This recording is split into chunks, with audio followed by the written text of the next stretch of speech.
News and views ಈ ಕಾರ್ಯಕ್ರಮದ ಪ್ರಾಯೋಜಕರು ಐಡಿಯಲ್ ಕೆಫೆ ಮತ್ತು Karnataka educational and charitable trust heaven rose.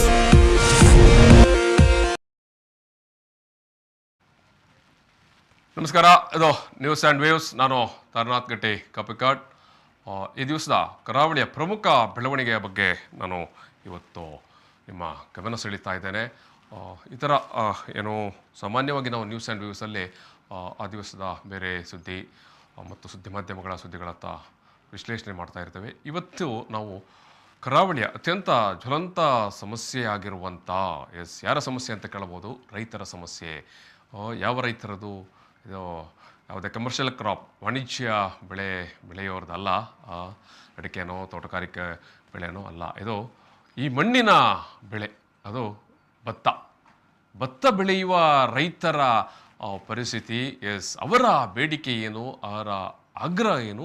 ಈ ನಿಟ್ಟಿನಲ್ಲಿ ಇವತ್ತು ಉಡುಪಿ ಜಿಲ್ಲೆಯ ಬ್ರಹ್ಮಾವರದಲ್ಲಿ ಒಂದು ಭಾರಿ ಮಹತ್ವದ ಚಳವಳಿ ನಡೀತಾ ಉಂಟು. ಎಲ್ಲ ಪಕ್ಷದವರು ಮತ್ತು ಎಲ್ಲ ವಲಯದ ಸಂಘಟನೆಯವರು ಮತ್ತು ಎಲ್ಲ ವಲಯದ ರೈತ ಸಂಘಟನೆಯವರು ಸೇರಿಕೊಂಡು ಕರಾವಳಿ ರೈತ ಚಳವಳಿ ನಡೆಸ್ತಾ ಇದ್ದಾರೆ.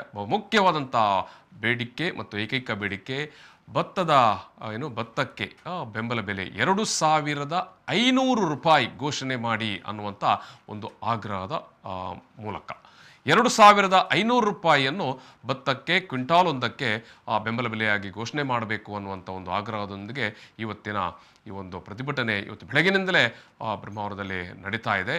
ಈ ಒಂದು ಪ್ರತಿಭಟನೆಯ ಹಿನ್ನೆಲೆಯಲ್ಲಿ ನಾನು ಇವತ್ತು ಮಾತನಾಡಲಿಕ್ಕೆ ಇದ್ದೇನೆ. ಈಗಾಗಲೇ ಸರ್ಕಾರ ಹೇಳಿದೆ 1,900 ರೂಪಾಯಿಯಷ್ಟು ನಾವು ಭತ್ತಕ್ಕೆ ಬೆಂಬಲ ಬೆಲೆ ಕೊಡಲಿಕ್ಕೆ ಇದ್ದೇವೆ ಅಂತ. ಘೋಷಣೆ ಮಾಡಿದೆ ಸರ್ಕಾರ.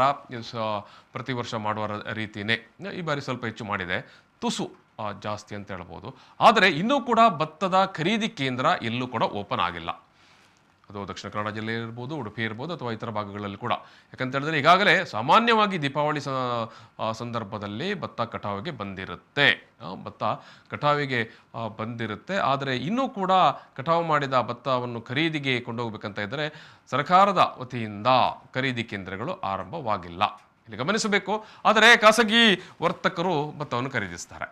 ಈಗ ನೀವೇ ಹೇಳಿ, ಭತ್ತ ಕೊಯ್ಲು ಮಾಡಿ ರೆಡಿಯಾಗಿದೆ, ಭತ್ತದ ಖರೀದಿ ಕೇಂದ್ರ ಇನ್ನೂ ಓಪನ್ ಆಗಿಲ್ಲ. ಸೊ ಒಂದು ಕಡೆ ಸರ್ಕಾರ ಬೆಂಬಲ ಬೆಲೆ ಘೋಷಣೆ ಮಾಡುತ್ತೆ. ಆ ಬೆಂಬಲ ಬೆಲೆ ಖಂಡಿತ ಅದು ರೈತರಿಗೆ ಏನೇನೋ ಆದಾಯ ತಂದು ಕೊಡುವಂತ ಅಥವಾ ಅವರ ಕನಿಷ್ಠ ಖರ್ಚನ್ನು ಕೂಡ ತಂದು ಕೊಡುವಂತ ಬೆಲೆ ಅಲ್ಲ ಅದು. ಕ್ವಿಂಟಾಲ್ ಒಂದಕ್ಕೆ 1,900 ರೂಪಾಯಿ ಘೋಷಣೆ ಮಾಡ್ತಾರೆ. ಈಗ ಆ ದುಡ್ಡಿನಲ್ಲಿ ಆ 1 ಕ್ವಿಂಟಾಲ್ ಭತ್ತವನ್ನು ಬೆಳೀಲಿಕ್ಕೆ ಸಾಧ್ಯವೋ ಅಂತ ನೀವು ಯಾವ ರೈತನ ಹತ್ರ ಹೋಗಿ ಕೇಳಿದ್ರು ಕೂಡ ಅದು ಖಂಡಿತವಾಗಿ ಸಾಧ್ಯ ಇಲ್ಲ ಅನ್ನೋದು ಪ್ರತಿಯೊಬ್ಬ ರೈತನ ಅನುಭವ ಕೂಡ. ಇವತ್ತು ಬ್ರಹ್ಮಾವರದಲ್ಲಿ ನಡೀತಾ ಇರುವಂಥ ಕರಾವಳಿ ರೈತ ಚಳವಳಿಯ ರೈತರ ಆಗ್ರಹ ಏನಂತ ಹೇಳಿದ್ರೆ, ಕನಿಷ್ಠ ಬೆಂಬಲ ಬೆಲೆಯನ್ನು ಭತ್ತಕ್ಕೆ ಕ್ವಿಂಟಾಲ್ ಒಂದಕ್ಕೆ 2,500 ರೂಪಾಯಿ ಘೋಷಣೆ ಮಾಡಿ ಮತ್ತು ತತ್ಕ್ಷಣಕ್ಕೆ ಇಮ್ಮಿಡಿಯೇಟ್ ಆಗಿ ಭತ್ತ ಖರೀದಿ ಕೇಂದ್ರವನ್ನು ತೆರೆಯಿರಿ ಅಂತ. ಸೊ ಈ 2 ಪ್ರಮುಖ ಬೇಡಿಕೆಯನ್ನು ಇಟ್ಕೊಂಡು ಇವತ್ತು ಈ ಒಂದು ಚಳವಳಿಯನ್ನು ರೈತರು ಆರಂಭಿಸಿದ್ದಾರೆ. ಮತ್ತು ಚಳವಳಿಯ ಸಂಘಟಕರಲ್ಲಿ ಒಂದು ಮಹತ್ವದ ಆಶಯ ಕೂಡ ಇದೆ. ನಾವು ಕೇವಲ ಒಂದು ದಿವಸದ ಚಳವಳಿ ಮಾಡಿ ಚಳವಳಿಯನ್ನು ಇಲ್ಲಿ ಸಮಾಪನ ಮಾಡುವುದಿಲ್ಲ. ಇದನ್ನು ನಿರಂತರವಾಗಿ, ಅಂದರೆ ಸರ್ಕಾರ ಬೆಂಬಲ ಬೆಲೆಯನ್ನು 2,500 ರೂಪಾಯಿ ಘೋಷಣೆ ಮಾಡೋ ತನಕ ಮತ್ತು ಭತ್ತದ ಖರೀದಿ ಕೇಂದ್ರವನ್ನು ತೆರೆಯುವ ತನಕ ನಮ್ಮ ಚಳವಳಿ ಮುಂದುವರಿಯುತ್ತೆ ಅನ್ನುವಂಥ ನೆಲೆಯಲ್ಲಿ ಇವತ್ತಿನ ಪ್ರತಿಭಟನೆ ನಡೀತಾ ಉಂಟು. ಕರಾವಳಿ ಭಾಗದಲ್ಲಿ ಸಾಮಾನ್ಯವಾಗಿ ನಾವು ದಕ್ಷಿಣ ಕನ್ನಡ ಮತ್ತು ಉಡುಪಿ ಜಿಲ್ಲೆಯಲ್ಲಿ ಈಗ ಒಂದಷ್ಟು ವರ್ಷಗಳಿಂದ ನೋಡಿಕೊಂಡು ಬಂದಿದ್ದೇವೆ. ಭತ್ತದ ಬೆಳೆಗಾರರ ಸಂಖ್ಯೆ ವರ್ಷದಿಂದ ವರ್ಷಕ್ಕೆ ಕಡಿಮೆ ಆಗಿದೆ. ಭತ್ತ ಬೆಳೆಯುವವರ ಸಂಖ್ಯೆ ವರ್ಷದಿಂದ ವರ್ಷಕ್ಕೆ ಕಡಿಮೆ ಆಗಿದೆ. ಒಂದು ಗದ್ದೆಗಳನ್ನು ಹಾಗೆ ಅಡಿಲು ಬಿಟ್ಟಿದ್ದಾರೆ. ತುಳುವಿನಲ್ಲಿ ನಾವು ಪಡೀಲ್ ಅಂತ ಹೇಳ್ತೇವೆ, ಹಾಗೆ ಪಡೀಲು ಬಿಟ್ಟಿದ್ದಾರೆ ಅಥವಾ ಅಡಿಲು ಬಿಟ್ಟಿದ್ದಾರೆ. ಅಂದರೆ ಅಲ್ಲಿ ಬೆಳೆದು ಆಮೇಲೆ ಅದನ್ನು ಮಾರಾಟ ಮಾಡಿ ಬರುವಂಥ ದುಡ್ಡು ಅಥವಾ ಆ ಮಾರಾಟದಿಂದ ಲಭಿಸುವಂಥ ದುಡ್ಡಿಗೂ ನಾವು ಆ ಗದ್ದೆಯಲ್ಲಿ ಆ ಉಳುಮೆ ಆ ಬೆಳೆ ಮಾಡಲಿಕ್ಕೆ ಇನ್ವೆಸ್ಟ್ ಮಾಡುವ ದುಡ್ಡಿಗೂ ಅದು ಅಜಗಜಾಂತರ ಇರುತ್ತೆ. ಕನಿಷ್ಠ ನಾವು ಇನ್ವೆಸ್ಟ್ ಖರ್ಚು ಮಾಡಿದಷ್ಟ ಆ ಗದ್ದೆಯಲ್ಲಿ ಭತ್ತವನ್ನು ಬೆಳಿಲಿಕ್ಕೆ ಖರ್ಚು ಮಾಡಿದಷ್ಟು ದುಡ್ಡಾದರೂ ರೈತನ ಕೈಗೆ ಬಂದಿದ್ದರೆ ರೈತರು ಖಂಡಿತವಾಗಿ ಭತ್ತದ ಬೆಳೆಯಿಂದ ವಿಮುಖರಾಗಿ ಹೋಗ್ತಾ ಇರಲಿಲ್ಲ.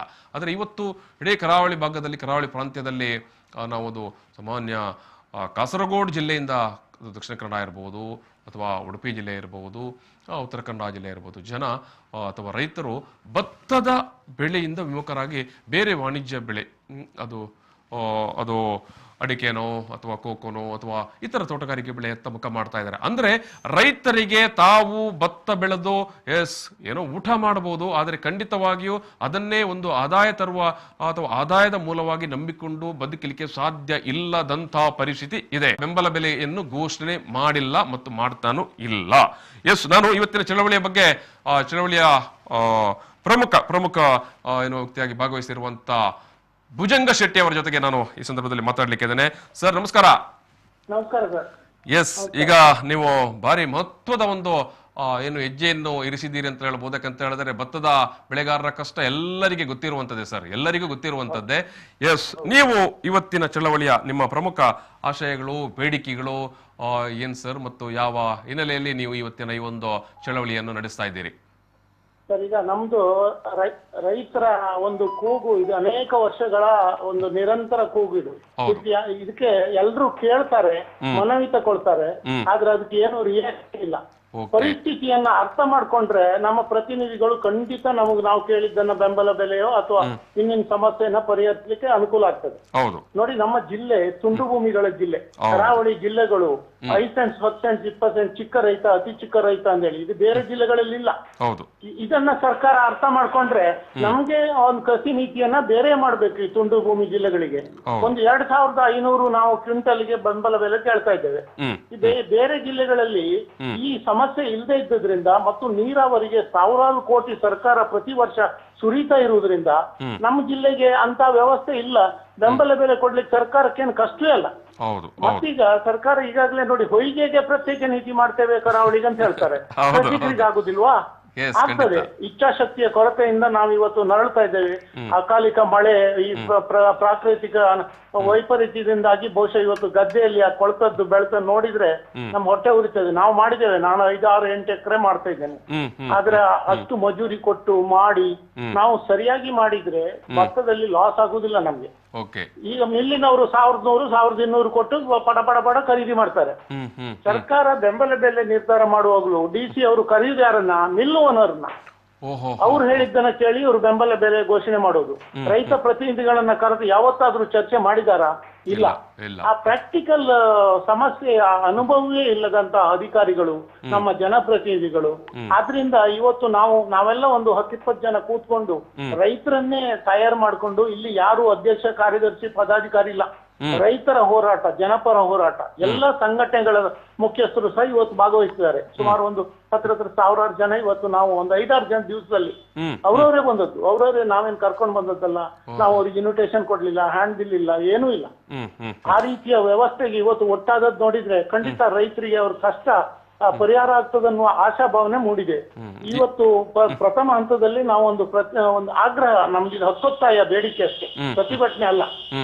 ಈ ಮುಂದಿನ ದಿವಸಗಳಲ್ಲಿ ಎಲ್ಲ ಪ್ರತಿನಿಧಿಗಳನ್ನ ಒಟ್ಟು ಮಾಡಿಕೊಂಡು ಸನ್ಮಾನ್ಯ ಮುಖ್ಯಮಂತ್ರಿಗಳ ಹತ್ರ ನಾವು ಇದನ್ನ ಖಡಕ್ ಆಗಿ ಒಂದು ಆದೇಶ ಮಾಡುವಂತೆ ಪ್ರಯತ್ನ ಮಾಡಬೇಕು ಅನ್ನೋ ತೀರ್ಮಾನ, ನಿಲುವು ನಮ್ಮದಷ್ಟು.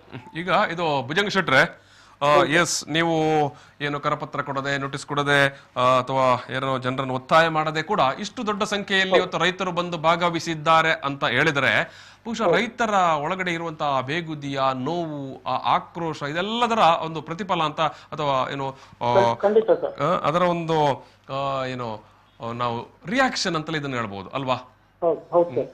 ಈಗ ಇನ್ನೊಂದು ವಿಚಾರ, ಇದು ಕರಾವಳಿ ಪ್ಯಾಕೇಜ್ ಅಂತ ಈ ಹಿಂದೆ ಕುಮಾರಸ್ವಾಮಿ ಸರ್ಕಾರ ಇರುವಾಗ ಘೋಷಣೆ ಮಾಡಿದ್ರು. ಅದು ಪರ್ಟಿಕ್ಯುಲರ್ಲಿ ಭತ್ತದ ಬೆಳೆಗಾರರಿಗೆ ಪ್ರೋತ್ಸಾಹ ಕೊಡುವಂತ ಪ್ಯಾಕೇಜ್. ಆಮೇಲೆ ಅದನ್ನು ನಂತರದ ಸರ್ಕಾರ ಬಂದಾಗ ರದ್ದು ಮಾಡಿತ್ತು. ಈಗ ಅಟ್ಲೀಸ್ಟ್ ಕರಾವಳಿ ಪ್ಯಾಕೇಜ್ ಆದ್ರೂ ಒಂದು ಜಾರಿಯಲ್ಲಿ ಇರುತ್ತಿದ್ದರೆ ಭತ್ತದ ಬೆಳೆಗಾರರಿಗೆ ಸ್ವಲ್ಪ ಪ್ರಯೋಜನ ಆಗ್ತಾ ಇರ್ಲಿಲ್ವಾ? ಪ್ರಯೋಜನ ಆಗ್ತದೆ ಸರ್. ಇದು ಸರ್ಕಾರ ಏನೋ ಘೋಷಣೆ ಮಾಡ್ತದೆ, ನಮ್ಮ ಈ ಅಧಿಕಾರಿಗಳ ಬೇಜವಾಬ್ದಾರಿತನದಿಂದ ಮತ್ತೆ ಸರಿಯಾಗಿ ಅದನ್ನ ಫಾಲೋ ಅಪ್ ಮಾಡದೇ ಇದ್ದದ್ರಿಂದ ಇವತ್ತು ನೋಡಿ, ಹಿಂದೆ ಮಾಡಿದ್ದು APMC ಅಂತ ಹೇಳಿ ಭತ್ತ ಖರೀದಿ ಮಾಡಿ ಅಂತ ಹೇಳಿದ್ರು. APMC ಅವರು ಮಾಡುವಂತ ಅನ್ಯಾಯ, ಕಷ್ಟ ನೋಡಿದ್ರೆ ಆ ರೈತ ತಗೊಂಡೋದು ಭತ್ತ, ಅದ್ರ ನಿಂದು ಚೆಂಡಿ ಇದೆ, ಸ್ಯಾಮನ್ ಇದೆ, ಈಗ 10% ಕಟ್ ಮಾಡ್ಬೇಕು, ಗೋಣಿ ಚೀಲಕ್ಕೆ ಇಷ್ಟು ಕಟ್ ಮಾಡ್ಬೇಕು ಅಂತ ಹೇಳಿ ರೈತರನ್ನ ಹಿಂಸಿಸ್ತಾ ಇದ್ದಾರೆ. ನಾವು ಕೇಳುವುದು ಆಯಾಯ ಗ್ರಾಮ ಪಂಚಾಯತ್ಗಳಲ್ಲಿ ಅಥವಾ ಹೋಬಳಿ ಮಟ್ಟದಲ್ಲಿ ನೀವು ಖರೀದಿ ಕೇಂದ್ರಗಳನ್ನ ಮಾಡಿ. ರೈತರಿಗೆ ಬಹಳ ಅನುಕೂಲ ಆಗ್ತದೆ. ಮತ್ತೆ ನೀವು ಸಬ್ಸಿಡಿ ಕೊಡೋ ಸಾಲ ಮನ್ನಾ ಮಾಡೋದು ಇನ್ಯಾವುದೋ ಮಾಡುವ ಅಗತ್ಯವೇ ಇಲ್ಲ. ಆಗ ರೈತರು ಖಂಡಿತ ಎಲ್ಲರೂ ಭತ್ತ ಬೆಳಿತಾರೆ ಅಥವಾ ನೆಮ್ಮದಿಯಿಂದ ಅವ್ರ ಕೆಲಸ ಅವ್ರು ಮಾಡ್ಲಿಕ್ಕೆ ಅನುಕೂಲ ಆಗ್ತದೆ. ಅಂದ್ರೆ ಅವರಿಗೊಂದು ಒಳ್ಳೆಯ ಬೆಲೆ ರೇಟ್ ಕೊಟ್ರೆ ಖಂಡಿತವಾಗಿ ಸ್ವಾಭಿಮಾನದಿಂದ ಬದುಕಿಕೊಳ್ತಾರೆ. ಖಂಡಿತ ಖಂಡಿತ ಸರ್. ಅಂದ್ರೆ ಸಬ್ಸಿಡಿ ಸಾಲ ಮನ್ನಾ ಇದನ್ನೆಲ್ಲ ಬಯಸುವುದಿಲ್ಲ, ಬೇಕಾಗಿಲ್ಲ. ಸಾಲ ಮನ್ನಾ ಬೇಕಾಗಿಲ್ಲ. ಸಾಲ ಇವ್ರು ಸಬ್ಸಿಡಿ ಎಲ್ಲಿ ಕೊಡ್ತಾರೆ ನೋಡಿ, ಬೀಜಕ್ಕೆ 30 ರೂಪಾಯಿ ಬೀಜಕ್ಕೆ ಕೆಜಿಗೆ ರೇಟ್ ಇದೆ, ಇವ್ರು 4 ರೂಪಾಯಿ ಸಬ್ಸಿಡಿ. ಯಾಕದು ಅಗತ್ಯ ಇದೆಯಾ? 4 ರೂಪಾಯಿ ಕೇಳಿದ್ರೆ 50% ಸಬ್ಸಿಡಿ ಅಂತಾರೆ. ಎಲ್ಲಿದೆ ಇವತ್ತು? ಸುಣ್ಣ, ಮೈಲ್ತುತ್ತು, ಪೆಸ್ಟಿಸೈಡ್ಸ್ ಎಲ್ಲ ಇದೆ ಕೃಷಿ ಕೇಂದ್ರಗಳಲ್ಲಿ. ಯಾರೋ ಉಳ್ಳವರ ಪಾಲಾಗ್ತಾ ಇದೆ, ಸಾಮಾನ್ಯ ರೈತರಿಗೆ ಸಿಗ್ತದೆ ಅಂತ ಹೇಳಲಿಕ್ಕೆ ಬರುವುದಿಲ್ಲ. ಅದನ್ನೆಲ್ಲ ಮಾನಿಟರ್ ಮಾಡ್ಲಿಕ್ಕೋಸ್ಕರ ನಾವ್ ಇವತ್ತು ರೈತರನ್ನೇ ತಯಾರು ಮಾಡುದು ಅಂತ ಹೊರಟಿದ್ದೇವೆ. ಅದು ಎಷ್ಟು ಮಟ್ಟಿಗೆ ಸಕ್ಸಸ್ ಆಗ್ತದೋ ಗೊತ್ತಿಲ್ಲ ಸರ್.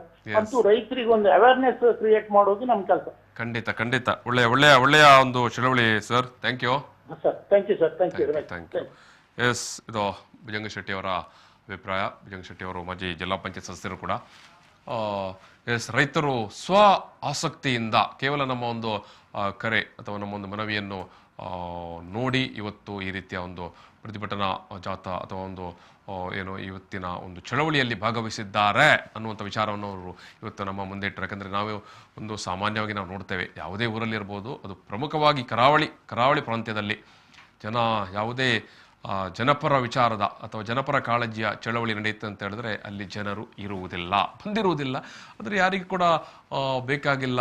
ಎಸ್, ಅವ್ರು ಮಾಡ್ಯಾರು ಇವರು ಮಾಡ್ಯಾರು ಅಂತ ತಿಳ್ಕೊಂಡು ನಂಬಿಕೊಂಡು ಇರ್ತಾರೆ. ಮತ್ತು ಇನ್ನೂ ಕೂಡ ಒಂದು 10-50 ಜನ ಸೇರ್ಬೇಕಂತ ಹೇಳಿದ್ರೆ ಆ ಸಂಘಟಕರು ಪಡಬೇಕಾದಂಥ ತ್ರಾಸ ಅದು ಅಷ್ಟಿಷ್ಟಲ್ಲ. ಅಂಥದ್ರಲ್ಲಿ ಕೇವಲ ಒಂದು ಸಣ್ಣ ಮನವಿಗೆ ಬದ್ಧರಾಗಿ ಇಷ್ಟು ಜನ ಬಂದು ರೈತರು, ಅದಕ್ಕೆ ಕೂಡ ರೈತರು ಬಂದು ಸೇರ್ತಾರೆ ಅಂತ ಹೇಳಿದ್ರೆ ನೋಡಿ, ಆ ರೈತರ ಒಳಗಡೆ ಎಷ್ಟೊಂದು ನೋವು ಇರಲಿಕ್ಕೆಲ್ಲ, ಅಥವಾ ಆ ರೈತರ ಒಳಗಡೆ ಎಷ್ಟೊಂದು ಆಕ್ರೋಶ ಇರಲಿಕ್ಕೆಲ್ಲ. ಯಾಕಂತ ಹೇಳಿದ್ರೆ ಈ ಮಣ್ಣಿನ ಮಕ್ಕಳು ಎಲ್ಲರೂ ಕೂಡ ನಾವು ವರ್ಷಪೂರ್ತಿ ಈ ಮಣ್ಣಿನಲ್ಲಿ ಬೆಳೆದು ಆ ನಂತರ ಬಂದಂಥ ಬೆಳೆಯನ್ನು ಕೊಂಡೋಗಿ ಮಾರುಕಟ್ಟೆಗೆ ಕೊಡೋ ಹೊತ್ತಿಗೆ ಅದಕ್ಕೊಂದು ಒಳ್ಳೆಯ ಬೆಲೆ ಇಲ್ಲ ಅಂತಾದರೆ ಆ ರೈತನಲ್ಲಿ ಇರುವಂಥ ಕಷ್ಟ, ನೋವು, ಸಂಕಷ್ಟ, ದುಃಖ, ದುಮ್ಮಾನ ಎಷ್ಟಿರಬಹುದು. ಖಂಡಿತವಾಗಿ ಕೂಡ ಈಗ ಭುಜಂಗ ಶೆಟ್ಟಿ ಅವರು ಹೇಳಿದರೆ ಸರ್ಕಾರ ಒಂದು ಒಂದು ಒಂದು ಒಂದು ನ್ಯಾಯ ಪ್ರಮಾಣದಲ್ಲಿ ಅಥವಾ ರೈತರಿಗೆ ಒಂದಷ್ಟು ತೃಪ್ತಿಯಾಗುವ ಪ್ರಮಾಣದಲ್ಲಿ ಕ್ವಿಂಟಾಲ್ಗೆ 2,500 ಘೋಷಣೆ ಮಾಡಿದ್ದೆ ಆದರೆ ಖಂಡಿತವಾಗಿ ಕೂಡ ಎಲ್ಲ ರೈತರು ಕೂಡ ಭತ್ತ ಬೆಳೀತಾರೆ. ಅವರಿಗೆ ಬೇರೆ ನೀವು ಸಬ್ಸಿಡಿ ಕೊಡುವಂಥದ್ದು, ಸಾಲ ಮನ್ನಾ ಮಾಡುವಂಥದ್ದು ಅಗತ್ಯ ಇಲ್ಲ. ಸೊ ಯಾಕಂತ ಹೇಳಿದ್ರೆ ಅಂಥ ಒಂದು ಬೆಂಬಲ ಬೆಲೆ ಸಿಕ್ಕಿದ್ದೇ ಆದರೆ ಖಂಡಿತ ಎಲ್ಲರಿಗೂ ಕೂಡ ಒಂದು ಉತ್ಸಾಹ ಬರುತ್ತೆ. ನಾವು ಬೆಳೆದಂಥ ಭತ್ತಕ್ಕೆ ಮಾರುಕಟ್ಟೆಯಲ್ಲಿ ಒಂದು ಒಳ್ಳೆಯ ಬೆಲೆ, ಒಂದು ಒಳ್ಳೆಯ ರೇಟ್ ಸಿಗುತ್ತೆ ಅಂತ ಆಗುವಾಗ ಖಂಡಿತವಾಗಿ ಕೂಡ ಪ್ರತಿಯೊಬ್ಬ ರೈತ ಕೂಡ, ಯಾಕಂತ ಹೇಳಿದ್ರೆ ಇವತ್ತು ನಾವು ಸಾವಿರಾರು ಎಕರೆ ಪ್ರದೇಶಗಳು, ಎಕರೆಗಿಂತಲೂ ಹೆಕ್ಟೇರ್ ಪ್ರದೇಶಗಳು ಇವತ್ತು ಅಡಿಲು ಭೂಮಿಯಾಗಿದೆ. ಭತ್ತದ ಗದ್ದೆಗಳು ಇವತ್ತು ನಮ್ಮ ಊರುಡು ಪಡಿಲು ಬೂರದು ಬೋತಡು. ಅಂದರೆ ಯಾರಿಗೂ ಕೂಡ ಅಲ್ಲಿ ಬೆಳೆ ಮಾಡಬೇಕು ಅನ್ನುವಂಥ ಒಂದು ಉತ್ಸಾಹ, ಉಮೇದು ಅನ್ನೋದು ಇರುವುದಿಲ್ಲ. ಮೊದಲ ಕಾಲದಲ್ಲೆಲ್ಲ ಹೆಂಗಿತ್ತು ಅಂತ ಹೇಳಿದ್ರೆ ಕೃಷಿ ಮನೆತನದವರಿಗೆ ಅಥವಾ ಕೃಷಿ ಸಾಮಾನ್ಯ ಸಣ್ಣ ಕೃಷಿಕರಿಗೆ ಕೂಡ ಏಪ್ರಿಲ್ ಮೇ ತಿಂಗಳಲ್ಲಿ ಇನ್ನೇನೋ ಮಳೆ ಬರುತ್ತೆ ಅಂತ ಒಂದು ಅಂದಾಜು ಅಥವಾ ವಾತಾವರಣ ಒಂದು ಬದಲಾಗ್ತಾ ಇರುವಾಗಲೇ ಅವರನ್ನು ಗದ್ದೆಗೆ ಸೆಳೆಯುತ್ತೆ, ಅವರನ್ನು ತನ್ನಿಂದ ತಾನೇ ಆಗಿ ಆ ಮಣ್ಣು ಸೆಳೆಯುತ್ತೆ. ಉಳುಮೆ ಮಾಡು, ಬಿತ್ತನೆ ಮಾಡು ಅಂತ ಸ್ವಾಭಾವಿಕವಾಗಿ ಎಲ್ಲ ರೈತರು ಕೂಡ ಗದ್ದೆ ಹತ್ತ ಮುಖ ಮಾಡ್ತಾ ಇದ್ರು. ಆದರೆ ಇವತ್ತಿನ ಸನ್ನಿವೇಶದಲ್ಲಿ ಕೂಲಿ ಕೊಡುವಂಥದ್ದು ಅಥವಾ ಮಜೂರಿ ಕೊಡುವಂಥದ್ದು ಅಥವಾ ಅದಕ್ಕೆ ಬೇಕಾದಂಥ ಗೊಬ್ಬರ ತರುವಂಥದ್ದು ಎಲ್ಲದರ ದರ ದುಪ್ಪಟ್ಟಾಗಿದೆ. ಸೊ ಇಂಥ ಸಂದರ್ಭದಲ್ಲಿ ಅಲ್ಲಿ ಇನ್ವೆಸ್ಟ್ ಮಾಡಿದ ದುಡ್ಡಿಗೆ ಕನಿಷ್ಠ ಅದರ 50% ಆದರೂ ಅವರ ಕೈಗೆ ಬಾರದೆ ಹೋದರೆ ಸ್ವಾಭಾವಿಕವಾಗಿ ಯಾರು ಯಾವ ಉದ್ದಿಮೆ ಯಾವ ವ್ಯಾಪಾರದವನಾದರೂ ಅದನ್ನು ನಷ್ಟದಲ್ಲಿ ಮಾಡಿಕೊಳ್ತಾರೆ ಹೇಳಿ. ಸೊ ಇಂಥ ಸಂದರ್ಭದಲ್ಲಿ ಈ ರೈತರು ಈ ರೀತಿಯ ಒಂದು ಜನಪರ ಮಾದರಿಯ ಒಂದು ಚಳವಳಿಯನ್ನು ಇವತ್ತು ನಡೆಸ್ತಾ ಇದ್ದಾರೆ. ಕರಾವಳಿ ರೈತ ಚಳವಳಿ. ನಾನು ಇನ್ನಷ್ಟು ಈ ಒಂದು ರೈತರ ಜೊತೆಗೆ ಮಾತನಾಡಲಿಕ್ಕಿದ್ದೇನೆ. ಇವತ್ತಿನ ಈ ಒಂದು ಚಳವಳಿಯಲ್ಲಿ ಭಾಗಿಯಾಗಿರುವಂಥ ಎಸ್ ಭುಜಂಗಶೆಟ್ಟರು ಹೇಳಿದಾಗೆ ಯಾವ ಪಕ್ಷ ಯಾವ ಸಂಘಟನೆಯ ನೆರಳಿನಲ್ಲಿ ಅಥವಾ ಆಶ್ರಯ ಇಲ್ಲದೆ ಇವತ್ತು ಎಲ್ಲರೂ ಬೀದಿಗೆ ಬಂದಿದ್ದಾರೆ, ಎಲ್ಲರೂ ಜೊತೆಯಾಗಿ ಬೀದಿಗೆ ಬಂದಿದ್ದಾರೆ. ಸೊ ಖಂಡಿತ ಈ ರೀತಿಯಾಗಿ ಒಂದು ಜನಾಗ್ರಹ ಅಥವಾ ಜನಾಂದೋಲನ ನಡೆದರೆ ಮಾತ್ರನೇ ಸರ್ಕಾರಕ್ಕೆ ಬಿಸಿ ಮುಟ್ಟುವುದು. ಈಗ ಮೊನ್ನೆ ದಿವಸ ಕೇಂದ್ರ ಸಚಿವೆ ಶೋಭಾ ಕರಂದ್ಲಾಜೆ ಅವರು ಕೇಂದ್ರದ ಕೃಷಿ ಖಾತೆಯ ರಾಜ್ಯ ಸಚಿವೆ ಕೂಡ ಅವರು ಹೇಳಿದ್ದಾರೆ, ಎಸ್ ಭತ್ತ ಖರೀದಿಗೆ ನಾವು ಬೆಂಬಲ ಬೆಲೆ ಕೊಡ್ತೇವೆ ಅಂತ. ಎಸ್ ಅಷ್ಟೊತ್ತಿಗೆ ರೈತರು ಕೇಳಿದ್ದಾರೆ, ಎಸ್ ಹೌದು, ಆದರೆ ಇನ್ನೂ ಕೂಡ ಖರೀದಿ ಕೇಂದ್ರ ಓಪನ್ ಆಗಿಲ್ಲಲ್ಲ, ಇನ್ನೂ ಕೂಡ ಖರೀದಿ ಕೇಂದ್ರ ಏನು ಓಪನ್ ಅಪ್ ಆಗಿಲ್ಲ, ಎಲ್ಲಿ ಭತ್ತ ಕೊಂಡೋಗ್ಬೇಕಂತ ಎಸ್ ಹೇಳಿದ್ದಾರೆ. ಎಸ್ ಇಮಿಡಿಯೇಟ್ ಆಗಿ ಅದಕ್ಕೆ ನಾನು ಸೂಚನೆಗಳನ್ನು ಕೊಡ್ತೇನೆ ಅಂತ. ಅದರ ಜೊತೆಗೇನೆ ರೈತರು ಕೇಳಿದ್ದಾರೆ, ಎಸ್ ನಾವು ಬೆಳೆದಂಥ ಕುಚ್ಚಲು ಅಕ್ಕಿಯನ್ನು ಏನು ಸರ್ಕಾರ ಖರೀದಿ ಮಾಡುವಂಥ ಯೋಜನೆಯನ್ನು ಕೂಡ ಮಾಡಬೇಕು. ಯಾಕಂತ ಹೇಳಿದ್ರೆ ಸರ್ಕಾರದ PDS ಸಿಸ್ಟಮ್ ಮೂಲಕ ಏನು ಸಾರ್ವಜನಿಕ ಆಹಾರ ಪೂರೈಕೆ ವ್ಯವಸ್ಥೆ ಏನಿದೆ, ನಾಗರಿಕ ಆಹಾರ ಪೂರೈಕೆ ವ್ಯವಸ್ಥೆ ಏನಿದೆ, ಅಲ್ಲಿ ಕೇವಲ ಬೆಳ್ತಿಗೆ ಅಕ್ಕಿಯನ್ನು ಮಾತ್ರ ವಿತರಣೆ ಮಾಡುವಂಥದ್ದು ಅಥವಾ ಕೊಡುವಂಥದ್ದು, ಅಲ್ಲಿ ಕೂಡ ಕುಚ್ಚಲಕ್ಕಿಯನ್ನು ದೊಡ್ಡ ಮಟ್ಟದಲ್ಲಿ ಕೊಡುವಂತಾದರೆ ನಮಗೆ ಕೂಡ ರೈತರಿಗೆ ಕೂಡ ಒಂದು ಆಸಕ್ತಿ, ಒಂದು ಉಮೇದು ಬರುತ್ತೆ. ಎಸ್ ನಾವು ಬೆಳೆದಂಥ ಬೆಳೆಯನ್ನು ಖಂಡಿತ ಸರ್ಕಾರ ಖರೀದಿ ಮಾಡುತ್ತೆ ಮತ್ತು ಒಳ್ಳೆಯ ದರ ನಿಗದಿ ಮಾಡಿ ಖರೀದಿ ಮಾಡುತ್ತೆ ಅನ್ನುವಂಥ ಒಂದು ಆಶಯ ಅಥವಾ ಒಂದು ಆಸಕ್ತಿ, ಇಂಟ್ರೆಸ್ಟ್ ರೈತರಲ್ಲಿ ಖಂಡಿತ ಮೂಡುತ್ತೆ ಅನ್ನುವಂಥದ್ದು ರೈತರ ಮನವಿ ಕೂಡ. ಎಸ್ ಇದು ಬಹುಶಃ ಕರಾವಳಿಯಲ್ಲಿ ಈ ಮಾದರಿಯ ಚಳವಳಿ ಒಂದು ಆರಂಭ ಆಗಬೇಕಾಗಿತ್ತು. ಇವತ್ತು ಉಡುಪಿ ಜಿಲ್ಲೆಯ ಬ್ರಹ್ಮಾವರದಲ್ಲಿ ಈ ರೀತಿಯ ಒಂದು ಚಳವಳಿ ಆರಂಭವಾಗಿದೆ.